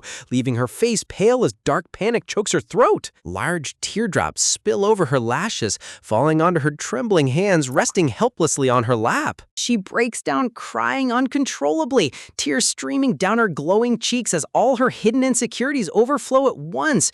Man, seeing her cry like this breaks my heart. The artist drew her tears so painfully real. Surprised by her sudden emotional breakdown, Mikhail's eyes widen in shock as he blurted out her name. Bowing her head in defeat, Anastasia inwardly laments that her sweet dream of acting like a real noble lady couldn't even last a single hour before shattering. She recalls her dark past as a ragged orphan, hiding in dark cloaks, unable to read, write, or understand proper manners, having only dreamed of a life where she could move with grace. She thought wearing this magnificent dress would transform her, but the painful reality of her upbringing remains an unbridgeable divide.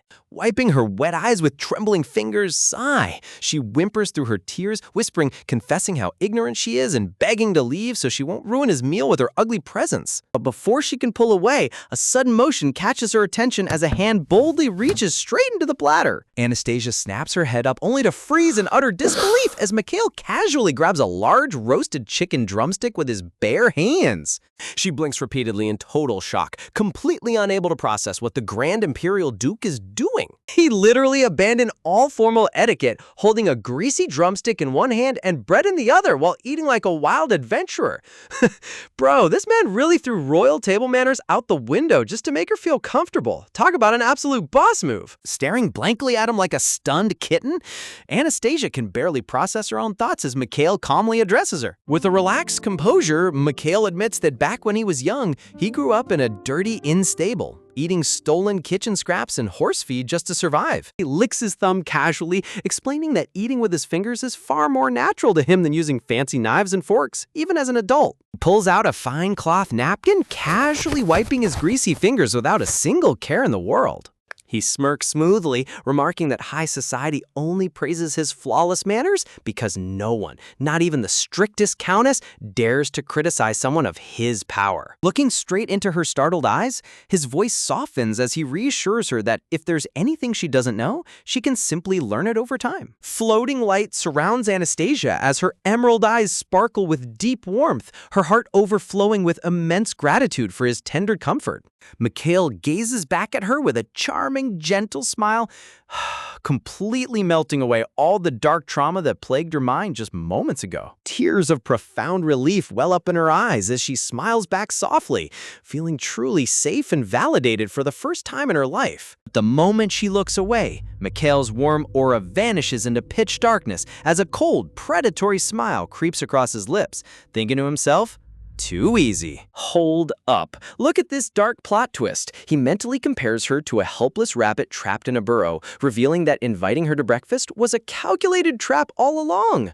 His inner monologue exposes his cold strategist mindset, pushing targets into embarrassing traps, acting innocent, and slowly cornering them to take whatever he desires. He plans to use table manner lessons as a perfect excuse to keep her close, knowing that Novgod's dining rules are so overly complex that she'll never learn them quickly. Yet as he cuts his food, he pauses in mild annoyance, wondering why he spontaneously blabbed about his secret past in the stables when he never even told his closest allies. He glances sideways at Anastasia, admitting to himself that he only expected a tear or two, completely caught off guard by how intensely she wept. He ponders why not knowing etiquette made her so deeply miserable, prompting Anastasia to notice his silence and timidly ask if he feels uncomfortable. Snapping out of his thoughts, Mikhail quickly brushes it off with a smooth excuse, reminding himself not to get soft and lose sight of his ultimate mission. A menacing shadow engulfs the dining room as his true obsession blazes fire. He vows to make this holy saintess abandon her god and dedicate her entire existence to him alone. Staring at her with a chilling, possessive smirk, Mikhail silently chuckles, hoping this intense mind game won't get boring too fast. Honestly, this guy is playing 4D chess with her heart.